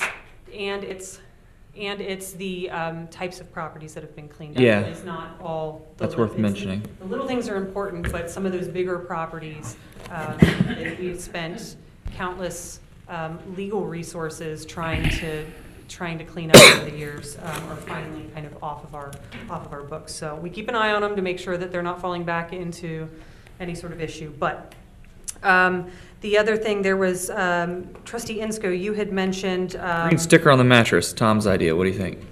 we have the ability, we have those bright orange stickers. It doesn't go on the mattress itself, it goes on the front door. Oh. But again, that is that abatement issue. I think that's something we need to talk more about. I think that's something that this board should discuss at some Yeah. point, recognizing that it is going to be rather costly, and we generally get success through housing courts. So there are some of those stubborn issues that unfortunately are going to take some other means. Even if we stuck a sticker on the door, the junk car is going to still be there. It's no fun making enemies, but at the same time, quality of life is sometimes Just more because important. you're, whatever your economic status is, whether you're poor or have money, there's never an excuse for having trash in your front yard. Amen. Yeah. You We cannot, hustle through our legal processes as quickly as possible. You're doing a great job. Recognizing that there's going to be a handful that we're going to have to address differently. So that is why we sat down in November when we saw some of that stack of KBSs starting to stack up. We sat down with the police department, and they have been huge in helping us actually resolve some of these issues. So I think that's a remarkable change is happening now, which never happened before. You are collaborating with working with the police department. It's more like enforcement. When the people see this, you just don't, you really mean it. And can I just say that it has inspired some of the Hamilton County Sheriff's deputies to begin taking those KPSs more seriously as well. Yes. We had a KPS, they were not necessarily following up to go and pick somebody up for housing court or recite them for housing court, and I can tell you that I have at least 2 individuals, sheriff's deputies, that will call and say, hey, we're out, we're gonna try and hit this up, that kind of thing. So that was not a relationship that we had or previously. So That was going to be one of my next comments and questions here. Have you seen any other neighboring communities get KPS? I mean, how unique, aside from, I'm assuming the city of Cincinnati probably has plenty, but how unique is that to us that we're actually taking that step and that we're doing this? Because I don't know of too many townships particularly that would even go to such great lengths. we're the cool new kid in the housing department. God. There are a couple of other communities that we see occasionally, but I can tell you that we have been in housing court almost every week since the beginning of the year. Well, it's certainly costing us money, but at the same time, we're getting something for it, which I really appreciate. Jeff, what do you think about adding some of this trash abatement conversation to the work session that we were thinking about? What do you guys think of that? Great idea. Is that Sure. is that a good idea? I think it's a good idea. Good idea. The I other think we thing- should be giving some funding, seek funding for that, and make it more aggressive enforcement. Oh, yeah. Like I said earlier, I drove around yesterday for a couple hours, and some other cars parked in the parking lot. The house is caving in, nobody living there. It looks pretty bad right across from there. People try to keep that house nice. That 1 or 2 houses like this, and people see this, they think that this guy's get away. And now the parking cars in the garage become to a big issue, and it draws abandon the car. Something that really we work on it. Like you mentioned earlier, it's a legal process, takes time, and we will stay with it. Yeah. I think Dan's comment of socioeconomic status was spot on. I think Raj is absolutely right, because the more aggressive we are, the more money we're going to have to spend. But, again, it's just like the beautification thing, and this kind of goes hand in hand with the beautification initiative. If we don't step up and do it, who's going to? You know what I mean? It has to be us to make that change. So I'm glad we're the cool kids in the courthouse, but I'm more happy with getting results. So thank you. And one of the other issues that I discovered when I was out last week, one of these houses, it's in terrible shape. The owner's been deceased since 2012, and the family is still fighting about the estate 7 years later. And there's really nobody. The taxes get paid on it, so there's really nobody to. Well, so it's one of those properties that we will find whatever way we can Right. to address it. It's the one with the red And Ford there's Taurus a in the lot of- driveway. We'll get a little creative, but we obviously have to No. stay within the legal bounds, and we will continue. You have to pursue- 110% support from me. So the other item, Trustee Insko, you had brought up court in Colerain. Yes. I just wanted to make you aware that one of our initiatives in the strategic plan for this year has to do with exploring the idea of housing court in Colerain. Trustee Rajagopal, you had brought this up late last year Yes, sometime. I also met with the Judge Bishard, and they can work. Also met with the court administrator, municipal. It's a lot of logistic thing involved. It's the money involved, and the judge likes the idea, but the administrator, the municipal court, Mr. Andy Gillen, and I don't know, and they try to work with all the logistic. What's the cost to bring that court here, and where and I think they still open to it. I'm going to go and follow through it. Maybe that'll be a good thing happen in Colerain Township. So just so you're aware, we actually have that as one of our initiatives in 2019. Awesome. I don't know the exact timeline of it. It's Yeah. posted on my wall somewhere, but Okay. it is something we're going to explore, and we'll kind of weigh out the pros and cons and see if we feel like it's going to be an effective use of our time. One day, yourself and mine, we will go and meet the judge again. Just let me know when. Okay. Yeah, traffic and housing court. I'm a fan. And then the other item that I cannot fully address right now because we are currently advised not to discuss has to do with Ms. Davis's comments. I would caution Ms. Davis that that maybe she should find the facts of a case before standing before this board and before standing on public record and verbalizing not true information. Specifically, section 12.9 of the zoning resolution with respect to outdoor lighting and which districts that does and does not apply to. So that's all that I'll say on that. And I appreciate your time this evening. Thank you. Thank you. Thank you so much. Thank you, Ms. LeCount. Next, we have Mr. Kevin Schwartzoff with our Public Services Department. How you doing, Kevin? Yeah. It's only fair. We've got a few items tonight. First one is on July 27th, we're going to do our paddle day at Heritage Park. Cool. This year we have set up a alternative day if we have high water. See, we learn from our mistakes, don't About we? a month out. All right. Also on August 3rd, we're going to do our camping night at Heritage Park. The paddle day will be available to be registered for next Monday. The camping registration will come up probably about a month later. Both Royal Heights and Acre Burnside's skip projects have remobilized. On Royal Heights, they're doing stormline work, catch basins. That will move into concrete, curb, sidewalks, and aprons.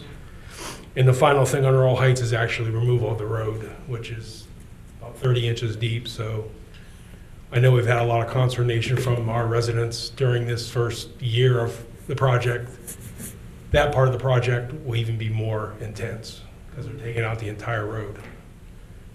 End of the day, they'll have a brand new road. Yeah. On Burnside, there's some concrete work going on now. Come April 1st, hopefully they're back in and put the final coat of paving down. Our 2019 road project will begin in April. That'll start with concrete work, which is curb, gutter, and aprons, followed by the road probably, and also probably in May or June. The Gateway Memorial, we're going to get down there tomorrow and silicone seal some of the problems we have behind some of the letters. Been waiting for good weather, and tomorrow's supposed to be good, so we'll get that done tomorrow. Another project going on, which just let the trustees be aware, maybe you saw it on Circle, the Kern Drive Springdale Road sewer project started. We did a similar project back here on Susanna and some of the other roads back by Stone Creek a couple years ago. It became a real problem. I don't expect this to be that, but when they do this kind of work, it's making people hook up to public sewer. They were on septic systems, so they'll put in a new sewer line, but they also come back and pave the road and put in new curves. That road's like gutters, but it's just a berm road. But And that's an MSD project, that's Yes, not us. not us, That but is we not gotta us. do- we If you have a gotta- problem, call Kevin, right? well, if they have a problem, they should call me because I think I have connections to help. Right. But I think I just want people to know that's an That's not MSD, us. that's an MSD project. that's all I have. Thank you, Mr. Thank 30 you. minutes, 30 seconds. Nice. I have thanks for, I'm kind of excited, very excited about the road projects we are doing this year in April. I got, when we'll be doing like a street sweepings stuff? Our street sweeping will start the end of this month. Okay. Probably like the last week of March. And we'll just go through all 9 zones. Every street, we'll do it twice in the year. If there's problems like maybe on Cellar or somewhere, we'll come out special for things like that. Okay, can we coordinate with the ODOT also? They can do some simultaneously Colerain Avenue sweeping too? Yeah, I can What contact- time you? Justin Kemp and some of those people. Yeah, to see Justin. if they will. And they do have a program. I can try to get their schedule though, so we can announce it at the meeting. Okay, that'd be great. Okay. Thank you, Yeah, Ken. get us some flyers on the canoe and camping thing. I highly recommend everyone check out these things. So it's the river at Heritage Park is so beautiful, and you can, for the record, you can canoe, you can kayak, you can float down it on an emoji. It doesn't really matter what it is. You can do that year round. It's beautiful. But this canoeing trip, I would highly recommend everyone just to, that's the safest way to do it for sure. It's a constructive thing. But gosh, I can't recommend enough people taking that advantage of this unique first time we've ever done it, because it's so beautiful down there. It's unbelievably beautiful. And then the camping thing. Oh man, I'm so excited, guys. This is such a neat thing that we've never done anything like this before. And thank you for looking into that. Thank you to the board members for supporting these ideas, because they're very unique, and I cannot wait. I hope everyone joins us for that. So thank you. Canoeing is limited to 24 people. Yes. They have 12 canoes, two canoe. And with the camping, we did find out, since we're not charging for camping, that we don't have to pay the health department the $250 fees. Interesting. Okay. We still will follow their guidelines, but we don't have to pay them a fee. Cool. Yeah, I look forward to talking to you more about that. It's exciting. Nice work. Fun. Thank you, Mr. Schwartzoff. Thanks. Excellent. For my report this evening, I just wanted to remind everybody where we've come from and where we're headed. It's really an exciting time in Colerain Township, and particularly in sort of within our organization in particular. For those of you that have been around for a while, and I see so many familiar faces, what we've been doing over the past year is really, in my opinion, spectacular. So what we've said is we're going to tell you all, first of all, the trustees set the policy priorities for the township, right? And then we execute it. The staff, the 250 men and women that come to work every day for Colerain Township, execute that policy. And you don't have to guess what that policy is, because the policy priorities are stated very, very clearly in our strategic plan, right? So for the first time in 2018, we published a strategic plan for the organization. In 19, we went a step further and we aligned our budget to our strategic objectives, right? So we figured out what it is that the trustees wanted us to do, how to execute on that, and then we aligned the resources, the financial resources that the township has to meet those objectives. And everybody can check it out at any time on our website. I'm really proud of that. That's a big deal. And you can see as we go through some of the new business that we have tonight, you can see us executing on that strategic plan. You can see things like we want to, this year, for example, the two policy objectives, the big high-level objectives are beautification and engagement. So tonight you'll see that we're going to put resources behind making sure that residents are able to be engaged where you're at. Different residents have different ways that they want to be engaged with. Some like to come to, like what we did in the Rotunda tonight, an open house to talk about how to make Colerain Avenue better. Some like to get circle notifications. Some like to be on Facebook. Some like to be on the website. We have a communications plan, and now we're going to execute on that plan with a communications consultant to get information to you about the good work that the township does. The purchasing of capital equipment for the fire department, so that if a truck, God forbid, ends up on your car, we can extricate you. That's important stuff, and that's executing on our capital plan, which is included in that strategic plan. We've revisited all of our township policies. We've revisited all of our job descriptions. We have an org chart. We're tightening this up. And I'm really proud of the work that our leadership team has done. I'm really proud of the way, as we mentioned earlier, the guys in green and gal in green are doing, as well as blue and red, and folks in administration. We're all out here working every day to make Colerain Township a better place, and I'm really proud of the work that we're doing. I think that over the last month, you've had the opportunity to look at the new website, dig into the transparency portal, see exactly where every dollar is being spent. You can cut and dice our budget as many ways as you can figure out with the OpenGov portal. You can see the crime stats. You can see how many code enforcement cases are being referred on a monthly basis. This has never been done before in Colerain Township, and we're doing it, and that's a big deal. For my report, I just wanted to give kudos to the leadership team for going above and beyond and executing on the strategic plan, which comes down from trustee policy objectives. Thank you, Jeff. Thanks. Like I've been telling last town meeting, 2018 was our strategic planning with all the leaders of the department, and 2019 is action. That's going to happen. People are going to see this something happening in 2019. And make Colerain a better place to live, attract more people. Yes, sir. Thank you for the other trustee. Thanks. Appreciate that. Thanks for the opportunity. Okay, any comments? Next item is commented during the trustee report. Okay, let's go with the trustee reports. Who want to go first? I'll go first. Thanks, Greg.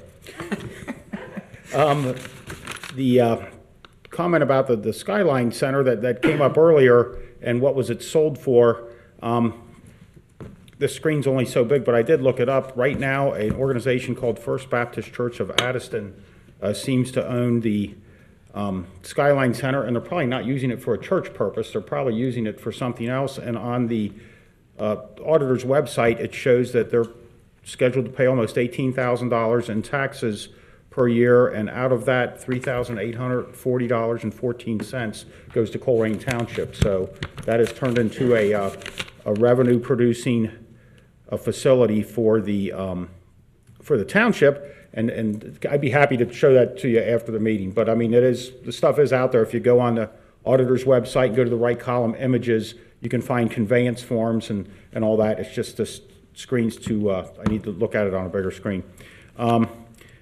We do have next door, and this has nothing to do with the trustees, but the Ohio EPA meeting is still scheduled for April 2nd. Yes, sir. And that's to cover the air permit and some of the expansion of Rumpke, just to formally let people know that that's coming up in about 2.5 weeks or so. I wanted to thank the scouts for coming. I see they've left. Carrie, thank you for speaking, and more importantly, at our last meeting, you did a lot of comparisons between the Rumpke contract and the contract that the city of Milford has, and I do appreciate you sending the email retracting all of your comments, because you said I had it wrong, and whoops, I think is how you ended the email. So thank you for correcting your statement from last month. We really do appreciate that. Kathy, I'm going to suggest we do have a town hall on March 26th, which is 2 weeks from tonight, and it sounds like it's going to kind of focus on the policy book and zoning, and I'd certainly welcome anything you want me to look into. So, Or a work session. well, work session where we would invite. I think when we get to that point, More like a we'll town talk hall about how we're meeting. gonna do it. Meeting. Somebody else made a comment that we could treat complainants differently depending on their veracity. That is not true. I go out, Jenna goes out, Chris Cavallero goes out. I don't care who's complaining. I go out and look at stuff. I don't think it matters to you who it is. Sometimes we do have people that repeat, but I appreciate their passion, and I appreciate them being active in the community and looking up this stuff. It sounds like you went out and looked at a bunch of stuff recently too. I mean, we're doing our best to be on it, and I don't care who's complaining. I will go out and look at it. The surplus dollars in our lighting fund, those are paid in over a period of time and dispersed over a period of time. I don't know what percentage of the rise and fall of the fund as it rises and falls, what percentage $100,000 is. Is that a lot or a little, or is that 10% of it, or is that 50% of it? I don't know, but and I don't expect you to have the answer right now. Rumpke, I don't think they've missed a pickup on my street in years, and if they're 4 days late, I will ask Jeff Rumpke about that. But we need to know that. If somebody's 4 days late, let us know. The statute on the procurement card, I think that didn't you appoint Christina Hamilton as our officer for procurement cards? I did that last month, yes. Right, so that was that was handled at the meeting last month. Yeah, I hear a lot of people speak about zoning. It's something I have an interest in, and as we go through the posting of our job descriptions, which is great, because we've never really had job descriptions, and for an organization this size, and we're going to talk about that tonight, about posting it as a first notice and give people a month to look at it, and then we'll bring it back, and I'm sure there'll be some fine tuning. And I personally would like to get another zoning inspector or two in there if we can figure out how to do it. The website, I love it. It's easy to navigate. If anybody needs help with it, let me know. Yeah, don't call me. We recently posted I sent Jeff we talked about a legal notice for the flood remediation. That's a federal grant that you're going after. Thank you for being on your toes and going after such things. That legal notice is posted on there is it under latest news? Yes. Okay. What are we doing with what we're taking in and what we're spending? I have encouraged and spoke to every department head. You guys know how to run your departments, run them. Please don't come ask for increases. Please get out there and find those alternative funding sources and those grants. It's not that I don't want to do a little more, but I think people are tapped out as far as to what they can. I don't think people can tolerate too many more property tax increases, especially when there's 15 line items on the property tax bill and we're just one of them. This Board of Trustees is very well aware that you're paying for parks, the DD, the zoo, just everything that's on there, senior services, and we are acutely aware of that. We all three do live in the township and get tax bills also. And I challenge you and you to limit your comments to the amount of time I just spent. You can shut the clock off now, Heather. Impossible. Are you done? Yeah. Okay, I'm timing you Tell right. how you really Go feel. ahead, Whatever. Good. Paper, rock, scissors? I Go got a lot of rock. Go ahead. Anyway, we've covered a lot tonight. Holy moly. Is there any events anybody would like me to mention or speak of or anything like that? Any events?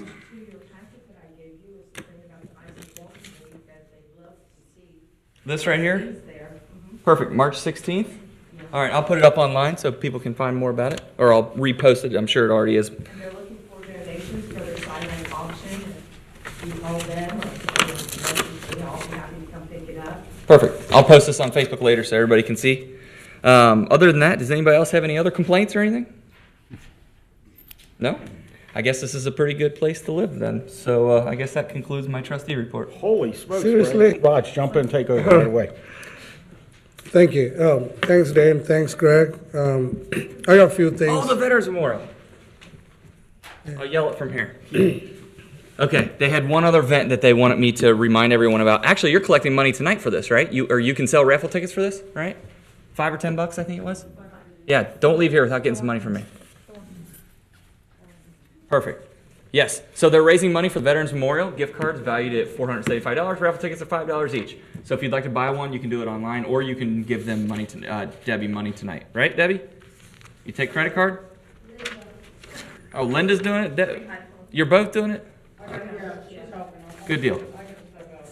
Raj, does that conclude your trustee report? Thanks. At least I I got can do it for you. a few things very nice, kind of good news. Like I said, I've been working really close with the county engineer's office, Terry Hubbard and Fred Slim, and I got an email. That's good news for the people who live on the west side. They're putting lighting. Actually, they're working on they got grants for the East Miami Road now from Addison Avenue intersection. East Miami they putting a lights, and also they're putting a light in a Springdale down on the Addison Avenue, and also the one in Holt House. Okay, this is very, very critical place for traffic, and is very, very important intersections to avoid accidents. So that's pretty good news. Fred sent me the email. They'll be working on it. The second thing I mentioned many times, we need to bring that farmers market to, our township gets some neighborhood. And I'm working with this lady from Ohio State University Agriculture Department. She helped a lot of communities to build that farmers market, and she gave lots of ideas. And also she gave me great news. In end of March, that there should be federal grants available. The federal grants could be coming in, they're going to announce it. And she encouraged me to apply for it. And she's also going to help me to write the grant. So hopefully I'm trying to reach that grant to build our neighborhood again, Second thing, I got another good news. I was talking to, State Representative Bill Sides, and he's also a majority leader, and he sits on several important committees. Then actually I'm going to meet with him this Friday. He said, Raj, I'll find a way. I'm going to good news for you for Colerain Township, Green Township. They're giving us some money. We're trying to bring some money for the township, and he's going to tell me all about the details this Friday. So that's good news. And like Dan mentioned earlier, there's lots of grants money available, and we need to focus on getting this grant so that we cannot burden people taxing. There's a lot of the grants available. Last week I met with the chief, and he's assigning one of the lieutenants for the grant writing, and bring the money for the police department. There's so much money there from the Department of Justice, SAMHSA, and all kind of things. And you also bring in Kathy's. Bob here, his wife, is a chairman of the Children's Pediatric Department, the prenatal thing, and she came up with a great idea. We need to build a healthier community, and especially a lot of the prenatal ladies with the drug addictions. They don't know where to go, how to help them. So she suggested, let's start some program here. And I also mentioned to Chief Cook and also Chief Denny, and we're going to sit with Kathy and doctor. She said, doctor, we're going to start this program. And also, Green Township started the program. It's called We Thrive. They're really doing good to build all the healthier, educate, prevent, and treat these people. The collaboration with the Hamilton County Health Department. Monday, I went to the meeting, and also we show the interest. Me and my wife attend the Green Township We Thrive meeting. How they started the program, how it's actually helping the township, and we plant. We've had one for a couple of years. 6 years. Hmm? 6 You years. had this? Yeah, for 6 years. Yeah, we have one of the most successful We Thrive programs in the region. It's Yeah. it's recognized the QRT and some trails programs. All the health issues, Yeah. And we tried to actually talk to the health commissioner, and we tried to start the program in the Colerain Township. That's amazing work. And, these are the main thing. Another thing I wanted, really, this is very interesting. I'm talking with our probate court judge, Ted Winkler. Okay, they start the program where they put in place some community center like that. People can write will. You know how important it is? I don't know a living will. That's dangerous. Something happens. And if you go and seek a lawyer to have the will, to write a will, cost about $1,000 to $1,500. Folks, it's very important to have a will. You never know what happens. You don't want to leave a family struggle after something happens. And Ted Winkler, Judge Winkler, and Green Township trustee Rosiello, he also worked for the Ted Winkler. He's one of the guys instrumental to start the program in Cincinnati. And we're going to bring the program here in Colerain Township, where the people can come in, they write the will, this department will help them, the probate department. It won't cost any money to these citizens. It's an amazing thing. And these are the things that is going to happen. And again, I'm looking forward to 2019, the best year. Amen. Thank you. Roger, I have one comment, a note I wrote myself. With the zoning and the houses and the things we're trying to get straightened out, I want to say last Wednesday, I think Chief had 7 cars towed off of Cornwall, over there between Compton and Pippin. I mean, so we are working together to get this stuff done, and there's just a lot of it, and we're working on it, and I did want to mention that because I'd written myself a note. Thank you, Raj. Good. These are things I'm looking forward to really building the good neighborhood. Thank you. Well, one last thing here on the Trustees report. So, as you heard, the Veterans Memorial is raising money through this raffle, and I got $20. I'm gonna buy 4 tickets, one for me, Raj, Dan, and Heather. If I'd buy one for Jeff, but they don't make a $25 bill. So Linda, I know Debbie's gone, but here's my money for that. All right. Very good. The next item on the agenda is new business, and we'll begin in the public safety departments with Chief Denny in the police department.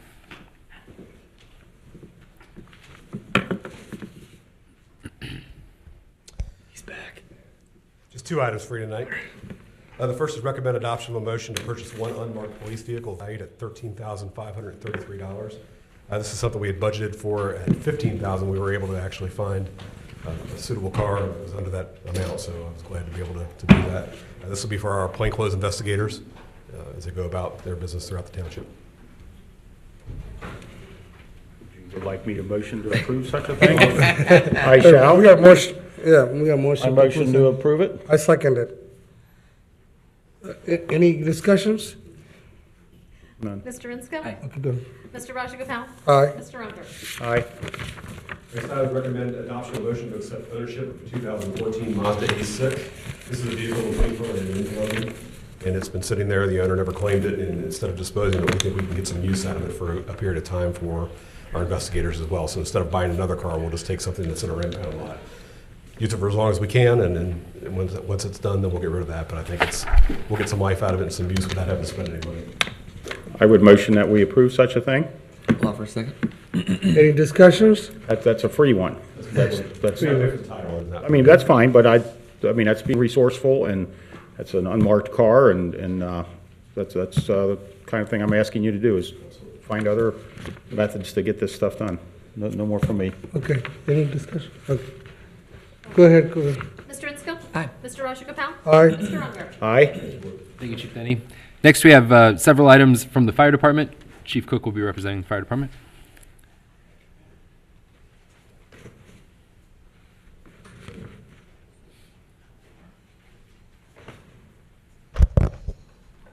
As Mr. Mills said, several items here for you to consider this evening. The first one being a recommended motion to accept grant funding in the amount of $1,200. This request to accept grant funding from the State of Ohio's Division of Public Safety Emergency Medical Services grant program to fund emergency medical services, personnel, and equipment for the department. Motion Yeah, that motion. I will motion that we accept it. Yeah, I second it. Any discussions? It's a way to get out there and find that grant money. That's great, Chief. That's good. Good, this way to go. Please call the roll call. Mr. Insco? Aye. Mr. Rajagopal? Aye. Mr. Unger? Aye.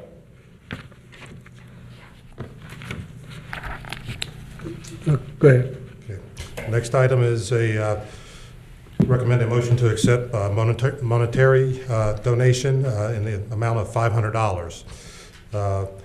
This request to accept monetary donation from Fifth Third Bank. As you recall, during the grand opening of the Kroger's, Fifth Third donated $500 to the Department of Fire and EMS, so I'm requesting authorization to accept that. We have motion to accept. I will motion to accept. I second it. Any discussions? I did ask Jeff Mills about that, why it was coming from their branch on Montgomery Road, and you said that's where they issue such things. So if anybody, office. that's their corporate office, so if somebody sees that in the minutes and wonder why we're getting a check from Montgomery Road, that's why. No other discussion from me, Raj. That's a great thing to Fifth Third Bank, and we'll send thank you note to them. Already done. Thank you, Chief. Okay, please call. Mr. Insco? Aye. Mr. Rajagopal? Aye. Mr. Unger? Aye. Thank you. The next item is request authorization for a part-time employee change of pay status. Requesting authorization for a change of pay status for Patricia Sauerwein from emergency medical technician paramedic of $15.50 per hour to the reservist classification at a revised hourly rate of $15.30 per hour, effective Sunday, March 24th, 2019. Paramedic Sauerwein has served the department for 28 years as a paramedic and overseeing the department's daily community risk reduction services at the Northgate Mall station. She does such items as CPR instruction, public education, vital signs evaluations of the people that come through there. Currently, she's solely committed to community risk reduction services. As a result of the time commitment associated with maintaining her paramedic certification, she was requested to function as an EMT basic, thus the reduction of the hourly pay reduction. We have a motion. I'll make the motion. And I'll second it. Any discussion? It's just a slight pay reduction because she's changed what she's doing.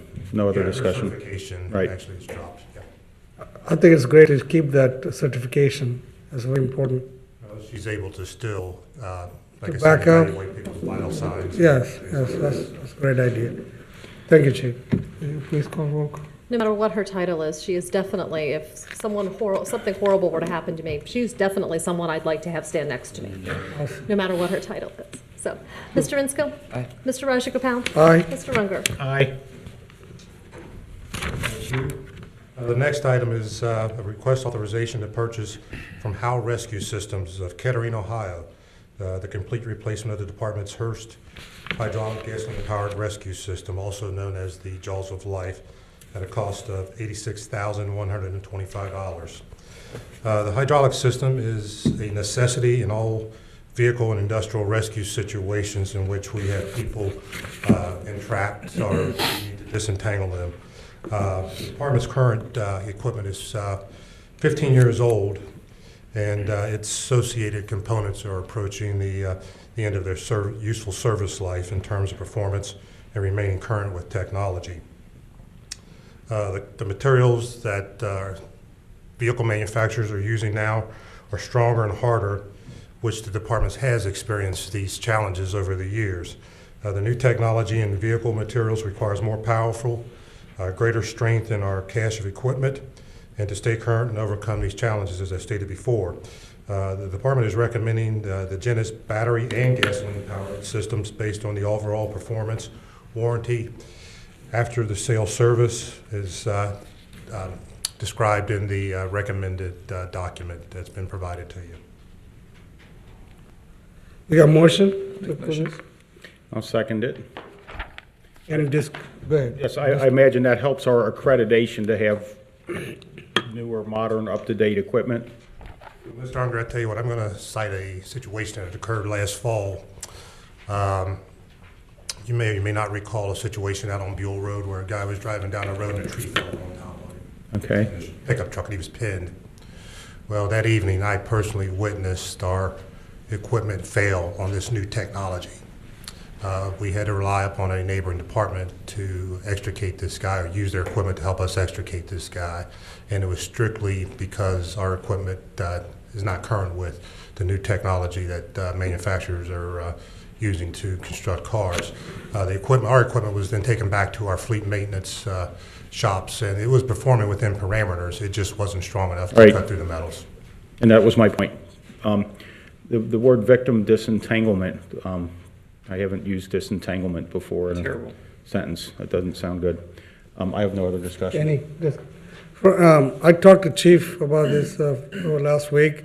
When I saw this on the agenda, this item's being purchased, very expensive item. But you told me the scenario, that what happened. We have the finance department in the country, fire department. I think we had to equip our people more, the equipments like this, more sophisticated, to be able to save the victims quickly. I think that's great. And also, we also talked about nowadays the cars are made, that frame is very strong frame to save the people in the collisions. And you try to cut the body of the cars like this, you need a great equipment to do that, and fast enough to save the victim. And you gave me lots of ideas on how you got to bring back equipment from the Fairfield, right, to save that one victim. The tree fell, and you can be able to do it with the equipment you have. But I think this is a great investment, Chief, a great investment for the community. I know it's very pricey, but save lives. Well, we knew that this day was coming several years ago, and I personally have delayed this purchase just because of the cost associated with it. But, after what I witnessed last fall, the time has come. Yeah. And, before we close out this particular item, I'd like to really acknowledge the work that Captain Grant Burns and his committee did in researching the tools and equipment that's going to serve this community well into the future. They are to be commended for, they looked at different manufacturers, they did their competitive work, and actually they come in at about $13,000 under budget. So I just want to make sure that the work they've done doesn't go unrecognized. Well, the old saying, you get what you pay for, and we get a top-rated fire department, so can't argue with that. You also mentioned that money spending on this equipment is also from your budget appropriation. This is actually from the capital purchase. Capital purchase. Yes. Is there value to the existing equipment, or will we keep that? No, we actually are going to be downsizing some equipment. Right now, we've got extrication equipment spread over 8 different vehicles.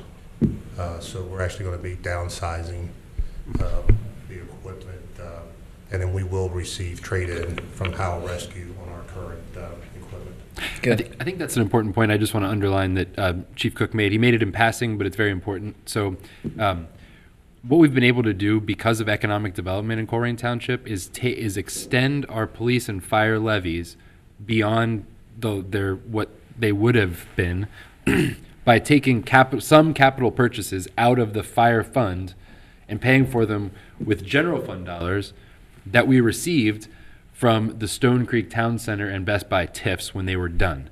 So the Stone Creek and Best Buy TIF districts performed very well and exceeded the bond payments that needed to be made. So there was a balance at the end. When that TIF district went away, a balance remained. That balance was transferred to the general fund, and we've been able to make capital purchases in the police, fire, and public services departments with that money. My point is that that's a very good example of economic development extending the life of these levies. Yeah. Right. Thanks for highlighting that. Good Great. explanation. Good. Go ahead and call for Any further discussions? Mr. Minsko? Aye. Mr. Rajagopal? Aye. Mr. Ronberg? Aye. Thank you. The next item I have is requesting authorization to subscribe to the First Arriving Corporation of Ashland, Virginia, and purchase infrastructure equipment for the incorporation of the public safety digital dashboard technology. This technology will drive internal communication, situational awareness, and real-time emergency dispatch information on monitor displays within the Department of Fire and EMS facilities at a cost of $8,189. In an effort to continue with meeting our goals and objectives of the department's 5-year strategic plan and moving forward to improve interdepartmental communications, the system provides a platform for which the department's leadership can enhance communications and consolidate multiple information sources into a single display in each facility. The cost includes implementation and annual cost and the infrastructure equipment such as monitors, TV monitors is what I mean by the monitors, and an installment. We're actually going to do the electric and cable installs ourselves. We have the personnel within the department that we can realize some cost savings by doing this ourselves. So again, this system is utilized by several other departments in the area with great success. Again, I personally witnessed this equipment in operation in Delhi Township, Forest Park, Blue Ash, Harrison, and they all use it very successful. So just to give you an example of some of the things that we would see, what it is, it's a streaming source of information that continually evolves. And like I said, emergency dispatch information is actually streamed across here. Live weather, severe weather information, departmental news and announcements is constantly streamed, such as training events, personnel scheduling, equipment that has to be taken out of service for maintenance, training topics, things of that sort. And even social media feeds can be streamed across these monitors. The fact that it's web-based, we can import other sources in there. So if we wanted to link the Township's dashboard information or any information from the dashboard, we can also incorporate this into our system for streaming in each one of the firehouses. So what we're proposing is monitors in each one of the firehouses, also our fleet maintenance, and also in the administration building. We haven't designated a point yet here within the governmental complex, but the information will be available to throughout the governmental facilities. I'd like to bring that to the floor because I have a question on that. I'll make a motion. I second it. Any discussion? Yes, I had asked, when I saw this on the agenda the other day, I had asked Jeff that very question, is how would this interface with our other newer technology? And is this something where he would be able to kind of know what's going on, in a critical situation with the fire department if we had a larger scale event? That's the whole purpose of the request, sir, is to improve communications. While it's primarily fire department based, we want all those. Yeah, so the police would know what you're doing, and if there was some bigger event.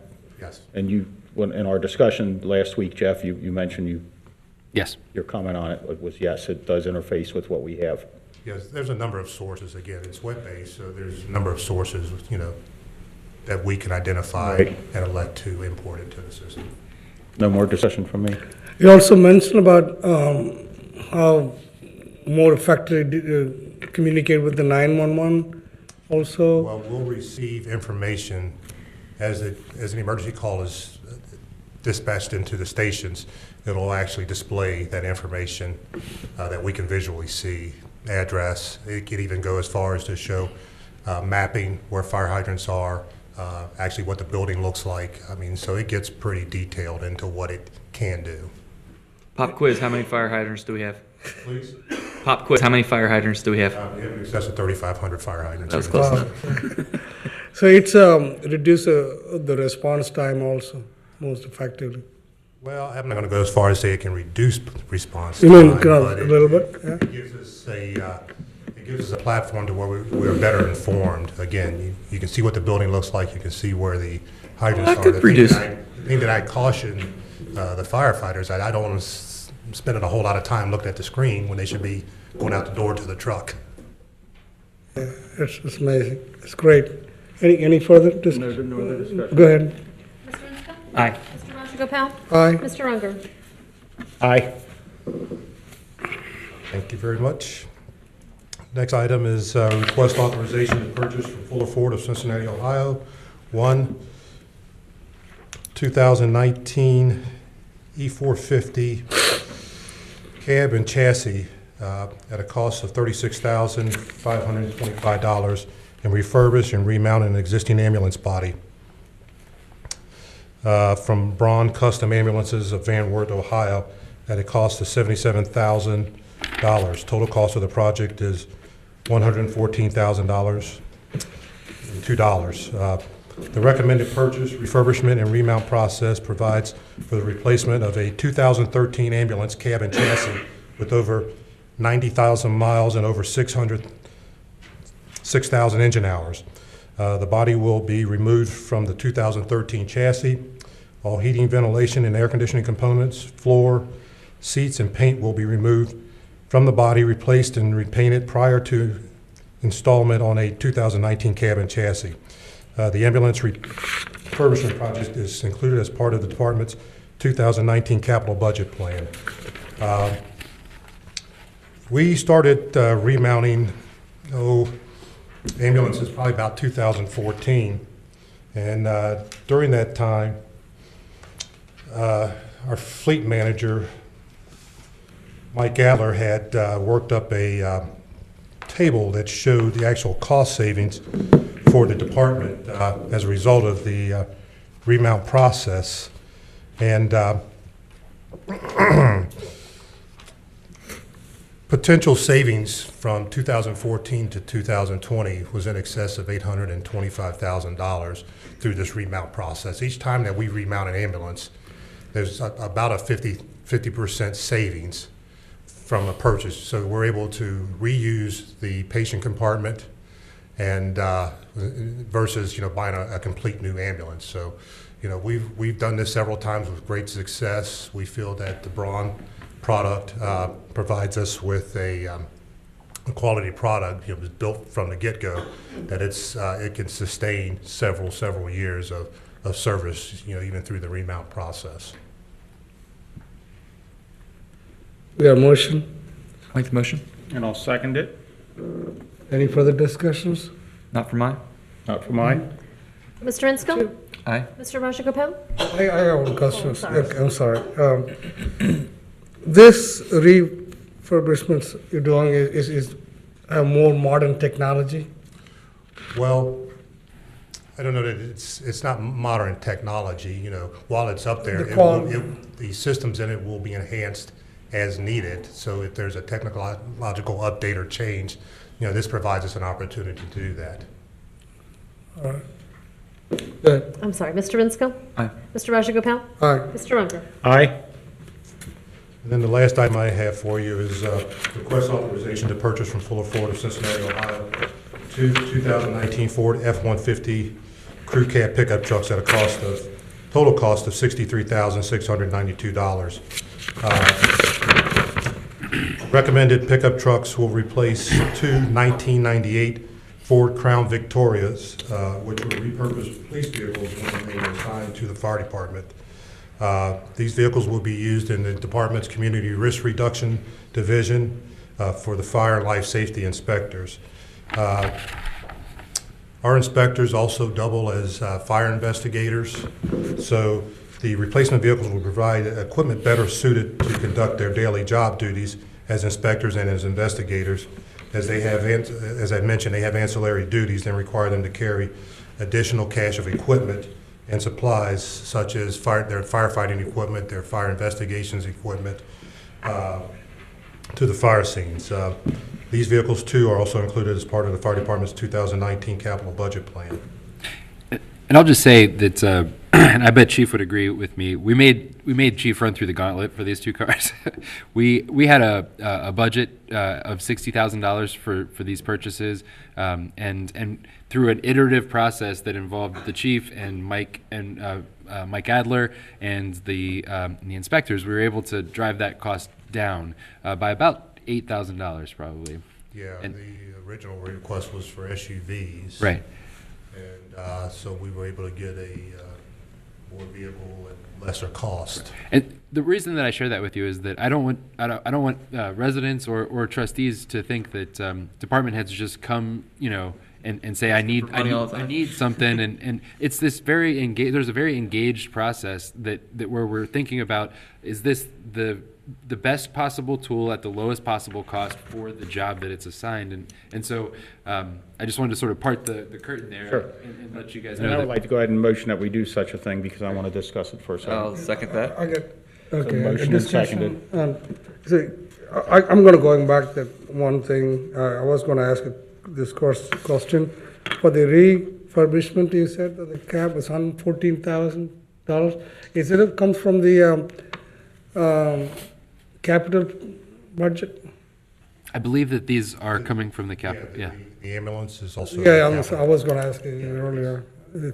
Yeah, we've been able to pay for almost $2 million. This will be the last year. The capital funds that we pulled out of the economic development funds that have been used to pay for capital expenses in our departments. The amount was about $2 million, and all of our capital purchases last year and this year, for the most part, will be funded with those capital dollars. Now, next year, it'll have to, the departments will have to go back to taking those costs out of their budgets. So it's been motioned and seconded. $31,846 apiece on the pickup trucks for a Ford crew cab. I've been down at Fuller, and they're stickered a lot higher than that. Ford isn't. We're not buying them from Fuller. They're just delivering them to us through the actual government purchasing was program. through the Ohio procurement program. Right. Go out and look at a crew cab Ford. That's a very low price. It almost makes me think they got a little bit of fat in their pricing for the regular person who walks in. 'Cause those things sticker for $40 to $45 a piece. A Ford crew cab, and you're way lower than that. So if that's I stand corrected. The ambulance chassis and the refurbishment process was through the Ohio procurement program. The actual trucks are through the GSA, the General Services Administration. Right, I'm looking at the pickup trucks that were Ford Crew Cab pickup trucks that we're talking about. Yes, sir. He went back and asked a question about the previous item, because we're trying to rope-a-dope you, Frank. Okay, so I'm good on it. Got you. That was my question. Go ahead, Heather, I guess. All right, was there any other discussion? Go ahead, No Heather. further questions. Mr. Rinsko? Aye. Mr. Rajagopal? Aye. Mr. Unger? Aye. Board, on behalf of the fire department, we certainly appreciate your support in our efforts. Well, thank you. You do a great job. You make us look really good too, which we appreciate. So thank you. Thank you. Have a good evening. Thanks, Chief. Very good. The next 4 items are items in the Public Services Department, and they'll be presented by Department Head Kevin Schwartzoff. Thank you, Jeff. My first item tonight, and actually 3 items relate to the Mega Land project, is a motion to accept donation from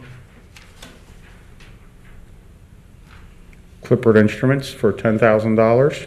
Go ahead. Are you psychic? Colerain Township Career Firefighters Association, Local 3915, $300. Sipsey Klein Realtors Northwest, $350. Thank you, Mr. Unger. I'm on it, man. I motion that we would accept such a thing. I second it. Okay. Any discussion? We thank them, these people. And Appreciate that. I have thanked them, but we'll also send out a final thank you. We are incredibly blessed to have businesses and even our own firefighters union that are so generous as to donate as they have. Amen. Go ahead and no call. other discussion from me. Mr. Rinsko? Aye. Mr. Rajagopal? Aye. Mr. Unger? Aye.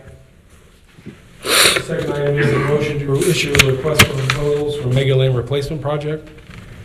I recommend approval of a motion to issue a request for proposals for Mega Land. This RFP will allow qualified contractors, as determined by responses to an RFQ, to prepare a concept budget based upon the design criteria outlined in the RFP. The intent is to have the responses to the RFP available for public comment in late March and early April. The RFP and the RFQ are combined. Within the RFQ, there was a budget of $350,000 for this project. Perfect. I'll make the motion if you're prepared. And I'll second it. Yeah, I second. And I think that addresses a statement that was made earlier during the public comments that there was no budget, and in fact, I recall that there was, I didn't. Those are, RFP and RFQ are combined.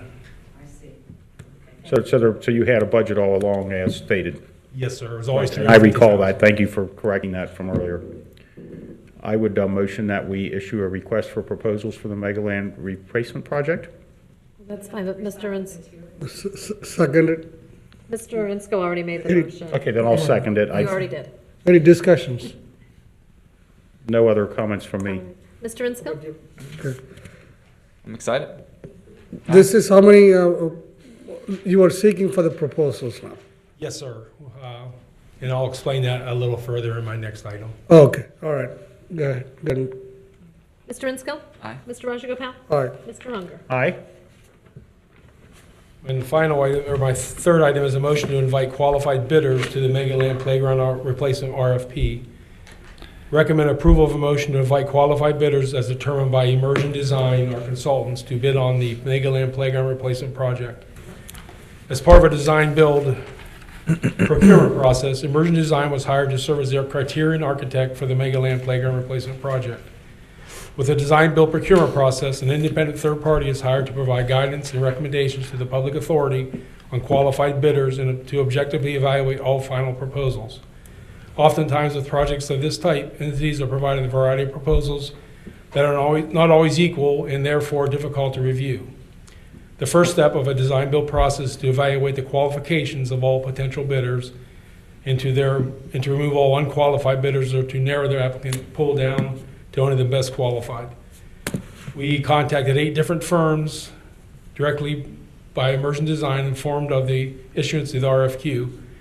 Immersion Design began reviewing the responses to the request for qualifications on Friday, March 8th, and we have their recommendation. They recommend that we submit our RFP to DWA, Pentura, and PES. Playground Equipment Services. So what this means is that we invited, and we posted on the website, anybody that wants to work on this project, let us know your qualifications. We reached out directly to 8 individual companies. Those companies that had reached out, 5 of them had reached out to us and said we're interested. And a couple of others. We received 4 submissions with statements of their qualifications. Those qualifications were reviewed by an independent third-party criterion architect. Criterion architect applied the criteria that was in the RFQ document, and they made the recommendation that there are 3 of the 4 that submitted qualifications are actually qualified to propose. What this item on the agenda does is it's a motion to invite those 3 qualified bidders to submit proposals. Once they submit their proposals, then there will be a public viewing out here. Stay tuned to Circle to find out when and where and how.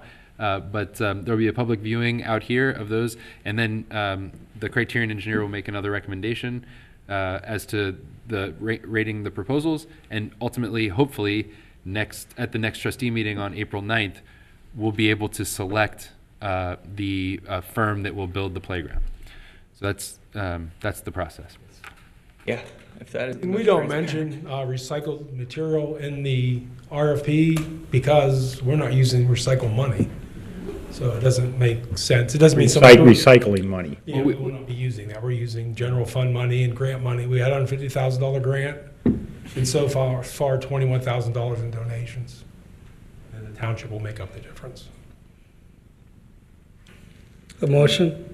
I will motion to do such thing. Second. Second. Any discussions? Thank you for the time you've put into this. It's been advertised since last Friday because we post our agendas by 4 o'clock Friday. All the information's on here. It's posted as of tomorrow if this passes, and then it closes March 27th. So you got 2 weeks to get your proposal in. And no other comments from me? This seems a very most visible process, like soliciting all these vendors, right? Yes, what I would say, there were 14 communities that got the same grant we got from OPRA. We're the only one going through this process. The other ones just use the grant money through some sort of a state procurement program or U.S. communities, and they moved in that direction. We decided not to move in that direction, so that's why we're doing a design build. It sounds like the concepts will be displayed right out in our lobby, which is the public place to see such things in Colerain Township, which is why we have this building. This is where the business of the public is conducted. So you'll be able to see it out there in the lobby, very transparent. Yes, sir. No other comments from me, Raj? I second Dan's comments. Thank you, Greg. It's about time we agreed Heather, would you on call the something. roll? I'd love to call the roll. Mr. Itzko? Aye. Mr. Rajagopal? Aye. Mr. Unger? Aye. My last item is to hire seasonal park workers. I recommend adoption of a motion to hire Harry Bowman and Ben Engel as seasonal park workers for 2019. Mr. Bowman and Mr. Engel applied for the posted positions, were interviewed and identified as qualified candidates for the job. Both employees will be hired at $12 per hour and will begin work March 13th, 2019. And both are returning seasonal employees from last year. I'll make the motion. I'll second it. Any discussions? None. Go ahead, call the roll call, please. Mr. Itzko? Aye. Mr. Rajagopal? Aye. Mr. Unger? Aye. Thank you, Mr. Schwartzoff. The next item on the agenda is an item from the Planning and Zoning Department, and that'll be presented by Planning Director General Account. Thank you, Mr. Mills. Very quickly, Laura Dakin is in the back of the room, and she asked me to remind you about a Greater Northbrooks meeting coming up on Monday, March 18th, 7 p.m., Southland Baptist Church. The one item I have for you this evening would actually help me out a great deal because Chris Cavallero's birthday is tomorrow, so if you can help me give him a really nice birthday Are you sweet? gift. Are you sassing us right now? Recommended, no, not at all. Recommended adoption of a motion to hire Tom Bosarge as Seasonal Code Enforcement Officer. Mr. Bosarge applied for the posted position, was interviewed and identified as a qualified candidate for the job. Mr. Bosarge would earn $15 an hour and would begin work on Wednesday, March 13th, 2019. I'll proudly make the motion. And I'll second it. Any discussions? Tom's awesome. Tom Good is call. awesome. I would, when we get to the part about posting our job descriptions, I will have a comment at that point. Okay. Which is the proper place for it. Go ahead, make a roll call. Mr. Insco? Aye. Mr. Rajagopal? Aye. Mr. Unger? Aye. Thank you, Board. Thank you, Ms. LeCount. And happy early birthday to Chris. Do something nice for him tomorrow, Jeff, if you don't mind. Oh, yes. Sounds good. Like administration. Okay, next very on good. the We have agenda. 5 items in the administration. The first is a resolution adopting the 2019 permanent appropriations. You'll recall that the budgetary process has 3 major milestones. The first is a tax budget, which is considered in July of every year for the following year. The second is the temporary appropriations, which occurs in December. In the temporary appropriations, we set spending levels for the next year based on what we know in November and December of the year before. The final step in the appropriations process is the permanent appropriations, and that occurs in March. That gives us about 2.5 months of time to see how things are trending, how revenues are trending, how expenses are trending, and make adjustments as needed. There have been some funds, you'll see, there were reductions in funds, but there was a significant increase over temporary appropriations in these proposed permanent appropriations for specifically the SKIP projects that are going on. The SKIP projects are the road reconstruction projects that are happening on Burnside and in the Royal Heights neighborhood. So in 2018, all of the funds were appropriated but not spent, so there needs to be carryover. We didn't carry it over in the temporary appropriations, and that's why we have that large jump in Fund 4409 OPWC. The overall increase is a 8.8% increase from the temporary appropriations, and the recommendation is to approve the 2019 permanent appropriations by resolution. We have a motion. For a second. Okay. Any discussions? Yes, to be clear, there was the projects on Burnside and Royal Heights. Those are 2 big projects. That was a lot of grant dollars.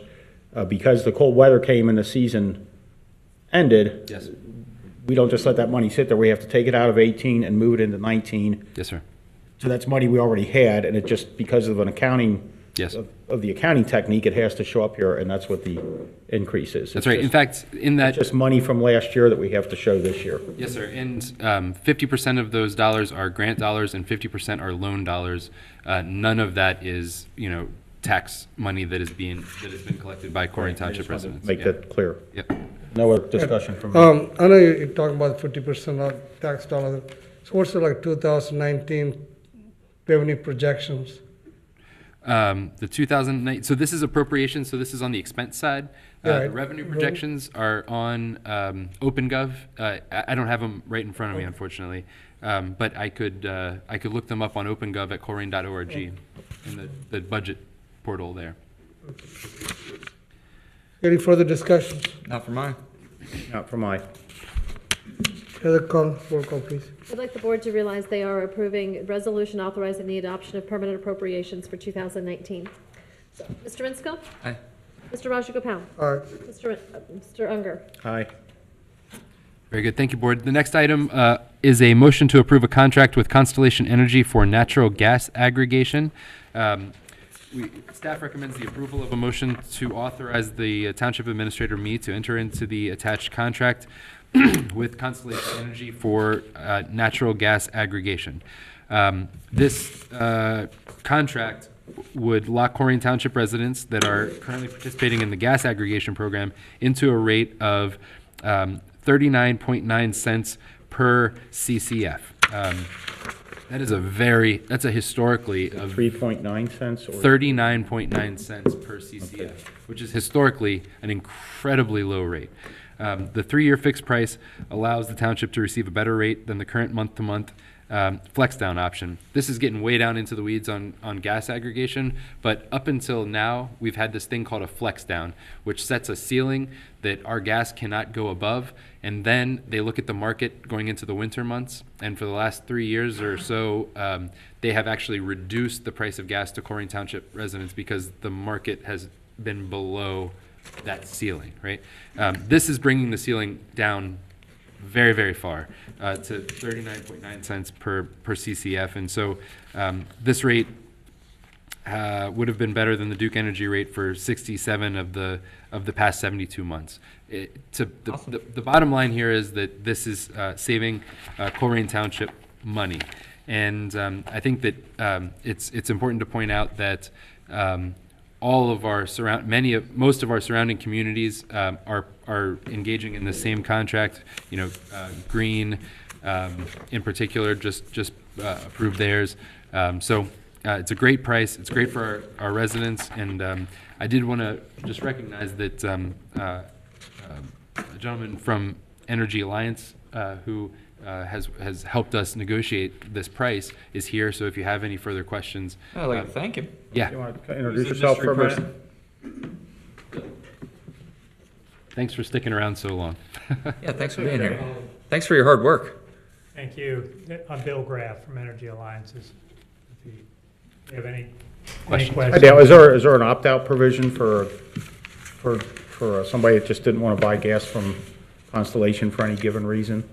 Anyone can opt out at any time without any termination fee. The other thing that's nice, anyone can get back in at any time during the contract and at the original price, which is unknown in the industry basically, but we think that that's important to allow the flexibility and make it easier really to understand what they can do.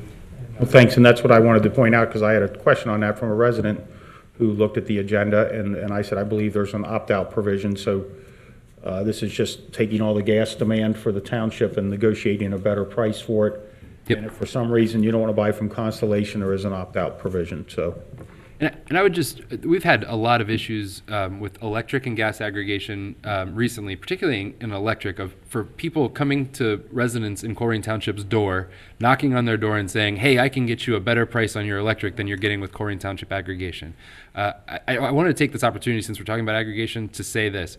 If that happens, if somebody knocks on your door, call the police, because they're not allowed to be there.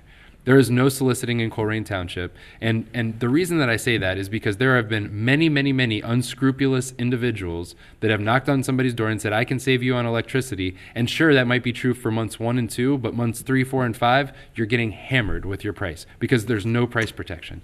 So one of the great things about our aggregation program is that you can opt in or opt out at any time. Don't show anybody your Duke Energy bill, because all they have to do is get that account number and they can sign you up for their aggregation. And I've received so many calls about this over the years, and they're heartbreaking when somebody who's on a fixed income calls and says, my gas bill is up $40 and I'm on a fixed income, I can't afford $40 extra. It's heartbreaking, but there is something you can do about that. You can jump back into our aggregation and have the peace of mind that you're in a stable price structure that's saving you money. Bill, is it both residential and also for the commercials? It applies this rate? Yes, it's applicable to small commercial up to a certain level. I think 700,000 kilowatt hours a year for electric and 5,000 CCF for gas. So there are limits. I think I did look it up. I think there are about 277 businesses. I could be off a little bit in Colerain in the program, and I think about 9,300 residents in the gas. I'm pretty close to that. And as Jeff said, I just wanted to point out one thing. We did have, the Public Utilities Commission had last week was, I guess, Scam Awareness Week or something. I forget what they called it, and we passed that along to Jeff. I think you got a copy of that, so that could be shared with people. It's things that the PUCO says people should avoid, and we added some things to it. So I think that's important to consider in some areas, especially people on the phone that are calling every day. Yep. And the other thing, call our office at any time. Residents, businesses, we'll advise them in any way about energy, or not necessarily if they want to be in, but just ask questions in general. Yeah, and so if on our new website, there's a page there for electric and gas aggregation. You can see the points of contact for both of those. If you want to opt in, opt out, ask questions, there are points of contact there on our website. So you had like a 3 years contract with the township, correct? Three years? Says it expires in May of 2022. 22. The Now, new gas program? yeah, so this energy market is very volatile, and if it goes like real low within the 3 years, real low, say 0.39, that's what you got a contract. Is that place for the negotiation with you guys? Hey, say for example, hypothetically, 0.25 went down that level, then we look at it, you see the much of a difference. At the time we can come back, we cannot talk to you. No, a fixed price would be fixed, unlike the flex down. And one of the reasons, and Jeff pointed out the historic nature of that, it's been, for instance, Duke has been below 40 cents only 5 times in the last 6 years, I believe, and so the market is lower. When we had the flex down, and as he pointed out, when the opportunity was to go down, the market was at a higher level. So you had a lot of room when it dropped. You could drop quite a bit more than when the market is low. You just have not that much room to drop. And you pay an option for that opportunity. We think it's better with the market the way it is, and the future prices are cheaper than now. You can buy 2 and 3 years out cheaper than you can today. So the opportunity presents itself. We want to take advantage of it for the residents, give them an opportunity to lower their bills as much as possible. And I think the flex down would be a little bit money spent that's really not as desirable, not as meaningful as it was when the market was maybe up in the 50 and 60 cent range. So we think that it's just, a bare bones fixed is really the opportunity for right now due to the future markets. Thank you, Bill. Thank you. Any further questions? It looks like we need to approve this, or it expires April 5th, 2019, so I'm prepared to vote on it. Go ahead. Make a motion. We already. We already held did. a discussion. Now it's just a vote. Okay, please, Phil. Make a roll call. I Roll call. don't have the motion in the second written down. Well, we can remake it. Yeah, sorry. All right. I'll make the motion. I'll make the motion then. Second. Got discussions? No more discussion. Okay, Mr. go on Inslee? to roll call. Aye. Mr. Rajagopal? Aye. Mr. Unger? Aye, and thank you for coming, sir. Thank you. Thanks Thank again. you. Thank you. Okay, the next item on the agenda is a motion to issue a request for qualifications for communications consulting services. The recommendation is to approve a motion to issue a request for qualifications for a communications consulting service. The township does not currently have any dedicated communications person, and the township's general communications are dispersed among various departments. Therefore, most of the township's communications are reactionary in nature, and I get many calls and I hear a lot of criticism that we don't do enough to tell residents about the things that are going on in the community or opportunities to engage in recreational activities, or how to do basic how to do basic functions. How do I report my neighbor? Mr. O'Brien, we've talked many times about how to report tall grass and all that sort of thing. So how do we communicate these functions better? The township is seeking a firm that will be able to proactively produce communications in multiple mediums. Think video, think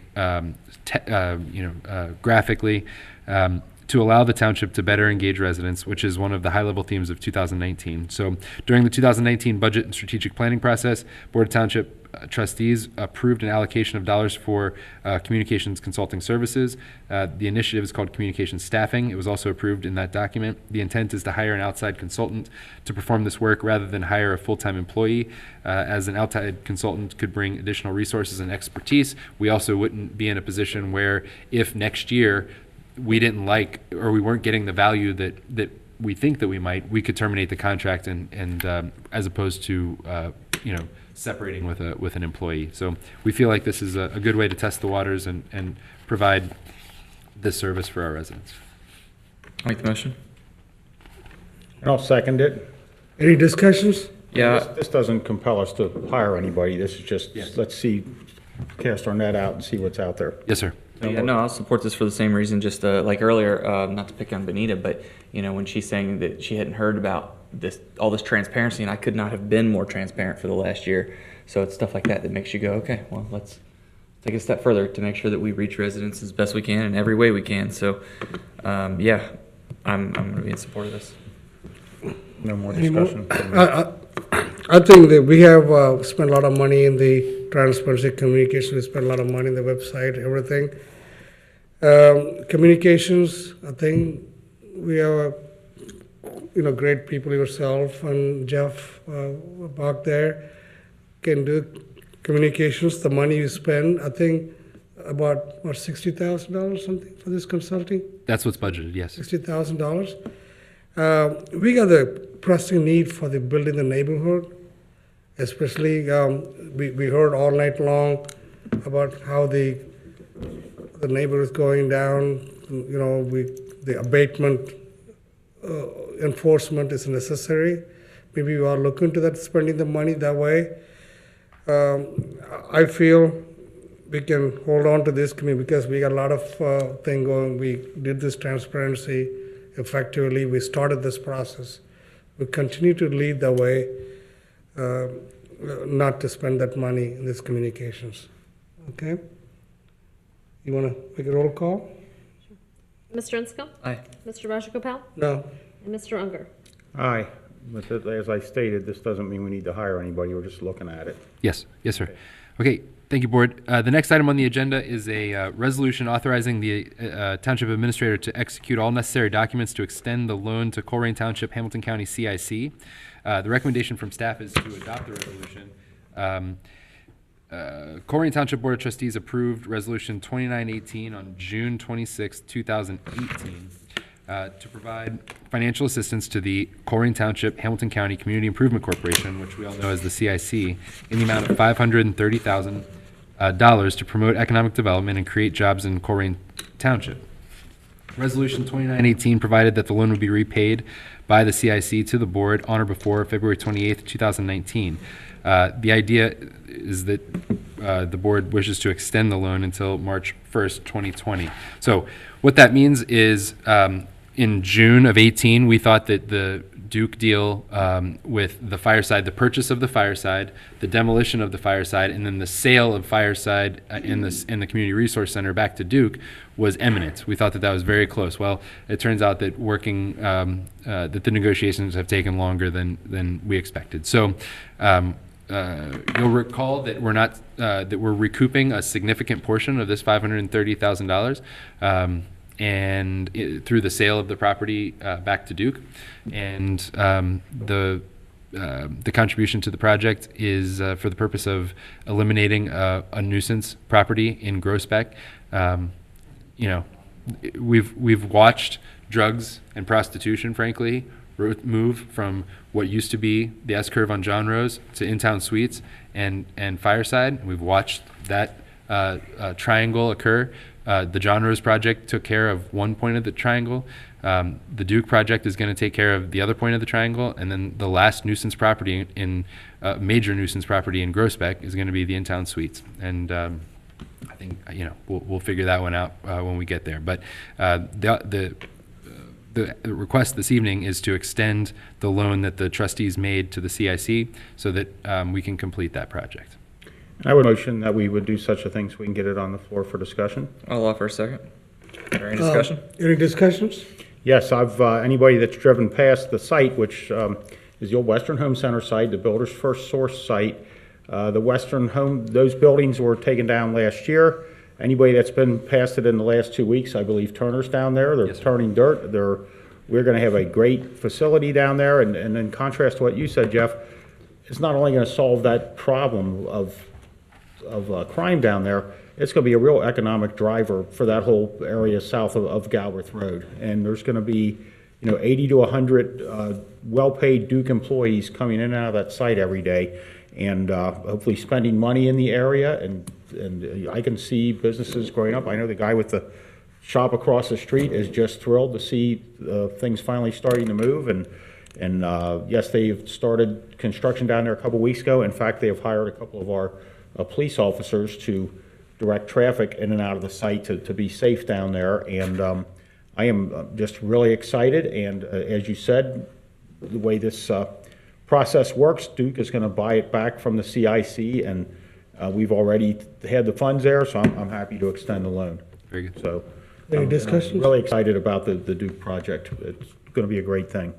Sure, I'll chime in. Yeah, when I first got here, there was nothing south of Galbraith in the last decade. I mean, it was absolutely nothing. And sometimes it takes a catalyst to spawn some of these other projects. And I think that catalyst has been the new school, the John Roast development, Duke Energy development. We have a great thing going, and to me, it just makes sense to keep it going. So for those reasons, I'll be in favor of this. I was not here on the June meeting to vote for this funding. The project is good, it's good, but the process, the funding to CIC, which I don't approve of that. I'm not favor of authorizing this right now. The loan, the money should go back to the township. The township should pay for this. But me and Greg, we talked about this CIC, the existence of CIC, which we'll discuss more about this, what's going to happen to CIC. So I'm going to abstain. Go ahead. I think you recall that discussion from the last CIC meeting when that came up. We were talking about that. Yeah, That's all. we CIC meeting, we talk about this, about also, Greg also mentioned about abandoning that temporarily, at least. Yeah, possibly CIC. bring it back on an as-needed basis. But for now, as long as Bring we've it got back such at a the- large project in it, Yeah, got to keep the ball rolling. Yeah, it's township money still. Okay, go ahead and call, Mr. Unskill? Aye. Mr. Rajagopal? abstain. And Mr. Unger? Aye. Very good. Thank you, Board. The next and final item in administration is a first reading of a resolution adopting an organizational chart and job description. So the recommendation, well, first of all, everybody has the opportunity to take a look at this for another month or so. There's a lot here. Jeff Weckbach has led this effort and has done an absolutely incredible job organizing all of this. Because this is a huge undertaking.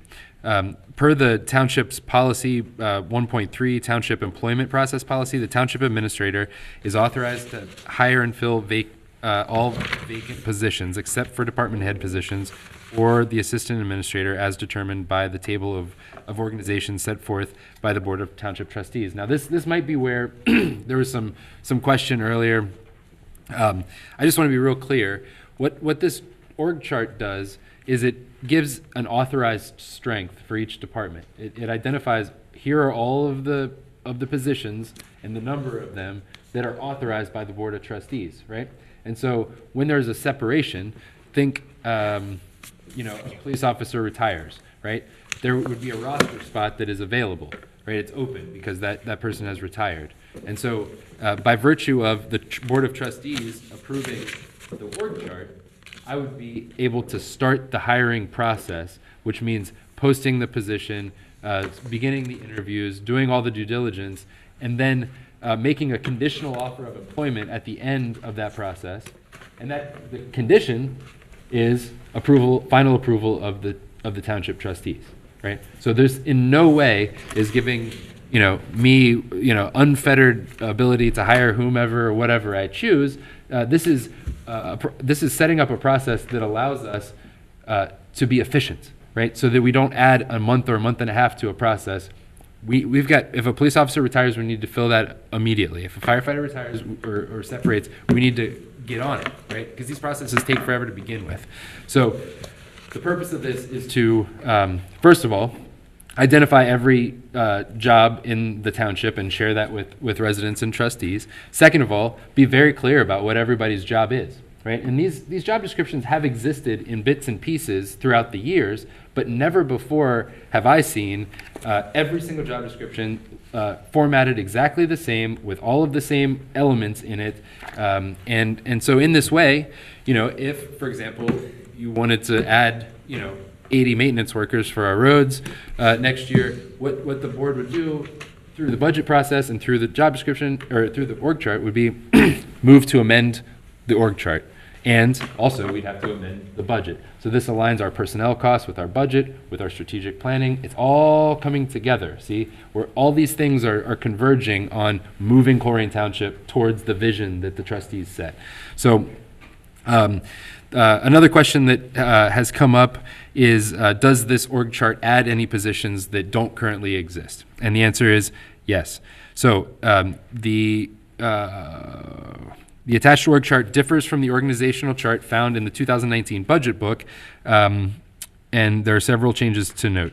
The Public Safety Administrative Assistant. During a full evaluation of the job duties for this particular employee, it was felt that the employee serves a unique role that supports both the fire chief, the police chief, and the finance director, and therefore a new job description was created for that employee to reflect that it supports all three positions. So that's one change from past practice. Second, That already exists.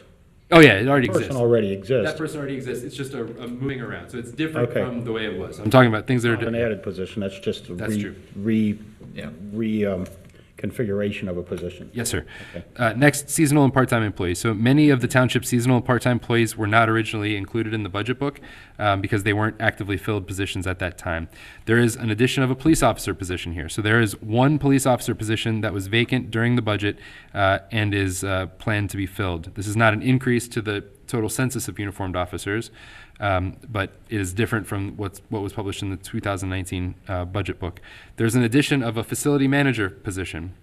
So this item was included in the budget that was approved and was approved with the 2019 budget, and so therefore it should be added to the organizational chart. It didn't exist last year, but it does. Our intention is that it will exist in the future, and the purpose here is we have aging buildings, which we deal with every day, and there isn't a person in Colerain Township that handles the maintenance of our facilities. So it's Mr. Vangen in the fire department, it's Mr. Schulte in the public services department, and they all have real jobs. I mean, they all have other things that they need to do that this facilities maintenance is on top of, and so to centralize that would be huge for our operations. And then finally, there's an addition of a support services commander. That's a lieutenant position in the police department. Chief Denny will be able to speak more about that in April when we talk about this in greater detail. So this evening, I'm not asking you to take any action. I'm asking for you to take the opportunity in the next month to review the org chart very carefully, review the job descriptions, and then my intention is to bring it for a vote at the April trustee meeting. Thank you. So this resolution that's in the minutes, in the agenda, so we're not going to vote on that tonight. That's just how you originally formatted that before we decided to just post this tonight, and hear ye, it's posted. I would like to, we've heard from a lot of citizens here tonight about we're just trying to get caught up on all these zoning complaints and code enforcement complaints. I'd like you to consider a second. Chris is here year-round, and he is obviously slammed during the off-season and winter. I'd like for you to consider a second, like a year-round part-time position, so Chris can have some help.